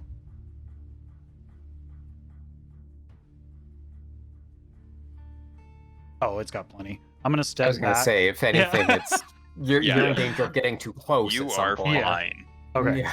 Okay. I'm gonna step back about 10 feet, notch up another arrow, and take a shot towards one of its other head tentacles. Hmm. So you're aiming We'll aim at the. specifically Since I at one saw of its the. tentacles.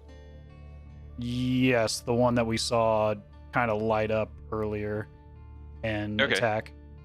Okay, that would have been in one of its middle ones. Okay. Since you are aiming rather than at the creature as a whole and trying to hit just part of it, I'm gonna need an attack at disadvantage with it. Okay. Whoa, no. You can use. Oh wait, no, never mind.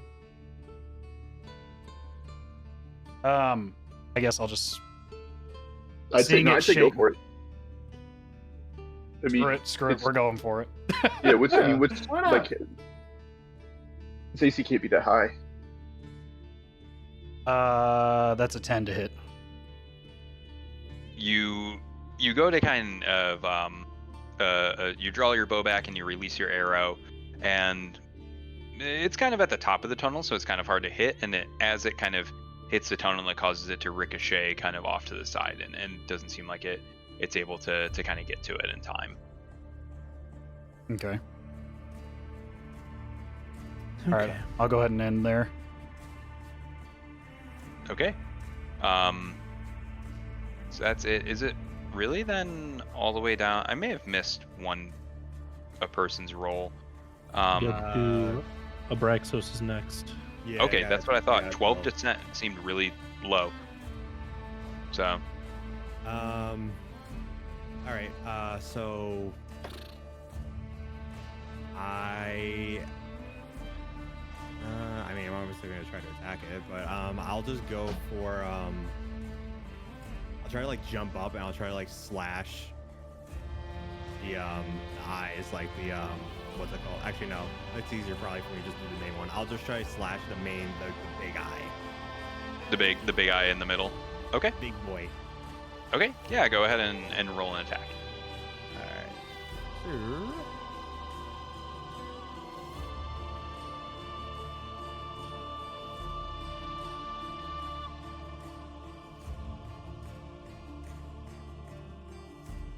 Don't do it to me.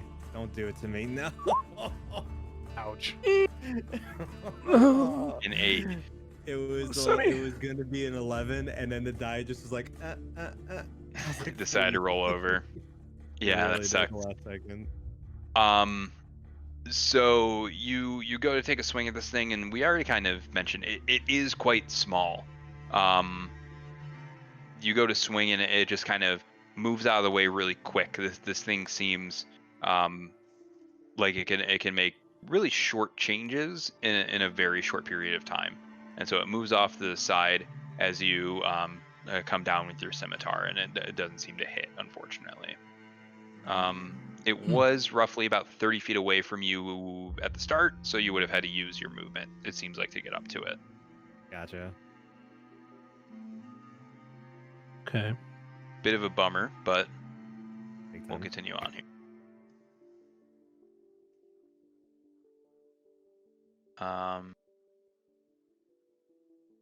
Yeah, what? Babies rolled a 6. Yeah, I'm last. And Okay. ODB got a 9. Yeah, me and ODB got Yep. 9. Would Okay. you be Yeah, doing yeah. a ranged attack or a up close attack? I'll be doing attack 10 feet away. I'm gonna try and hit it with the poison, probably. All right, let me go first because I'm gonna Yeah. stay a little further away Yeah, go ahead. just to see. I'm gonna throw one of my javelins. Okay. Oy. And I don't think it's gonna hit. 8 to hit. Jeez. Yeah, unfortunately, again, this thing just seems to be pretty quick, and as you go ahead and throw the javelin, it just seems to just kind of move out of the way pretty quick right before it ends up getting hit by it. We used up all our good rolls earlier in the day. Yeah. You really did. Dice are like, no, not today. No, we're done. We're done.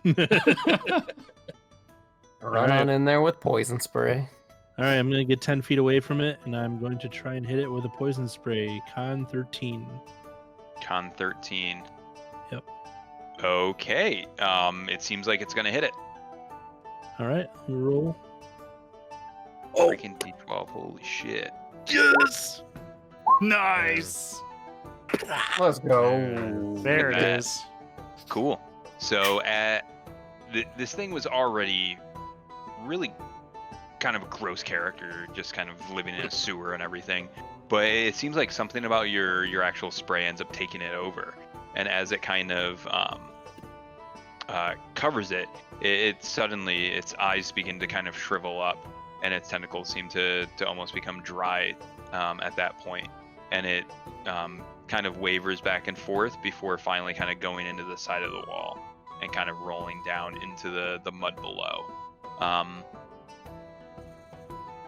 It doesn't seem to make any noise past that, and this thing seemed gross as hell. But doesn't seem like anything's kind of coming from it. Okay. It's looking pretty dead. Oh yeah, it's looking major dead. Okay. Cool. Is there?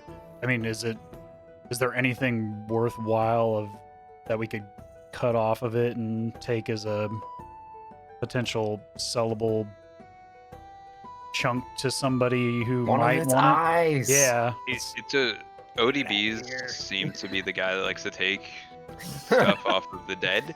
Yes. So he could take something off of it, but up to you guys.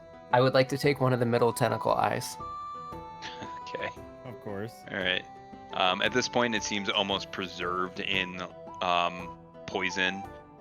Seems like you can easily go ahead and just kind of hack it off and kind of take it with you. Like a little lollipop. Yeah. It's disgusting. Oh, I wouldn't. I don't know if you I guys wouldn't go watched licking that Jujutsu lollipop. Kaisen. That could be one of those like little fingers he eats. Oh, Gross. it's mummy It's like fingers. takoyaki. Oh, Yikes. I had an appetite until now. Yeah, you eat this takoyaki like thing, or I guess just keep it. You just keep it. No, I'm just gonna keep it for now. Hasn't Okay. eaten it yet. Alright. Um, We should call Great. it there. yeah. Yeah. As you guys kind of continue down the sewers, you start to see kind of markings on the wall, almost in yellow paint that sticks out in the darkness. It almost looks like a circle with little things kind of coming off of it with an eye in the center. You are familiar with this symbol, and before with what you thought was a Zentrum sort of hideout, it is actually something where the markings lead you to believe that's actually a hideout for the Xanathar. Possibly that the Xanathar broke into the Zentrum's hideout previously inside of the warehouse to maybe take Rainier or take Floon, as it seems like they could use him as a bargaining sort of thing. Interesting. So we could be in the wrong place then. Or We shall see. Hmm. We're gonna kill everything in here anyway, so Yeah, Yeah, you're I gonna kill wonder- it, take it as a trophy. So Yeah, I wonder if the note we found was instructions for if they could find Floon, rather than what to do with Floon, and the people who took Floon took him somewhere else. Might be. it's possible. I agree. Well, couldn't hurt to look. It did So- say orders to take him to the sewer alive. So I doubt that if this was a raid by a rival thieves organization, a bandit Yeah. organization, that they would want such a valuable source of information dead. So if it was a Interesting. simple raid, if we're assuming that action, then perhaps they had prior knowledge, and given this thing's unsightly foresight, I would call it. Perhaps this thing knew what was going on, and that's why it was waiting to engage in anyone looking for repercussion.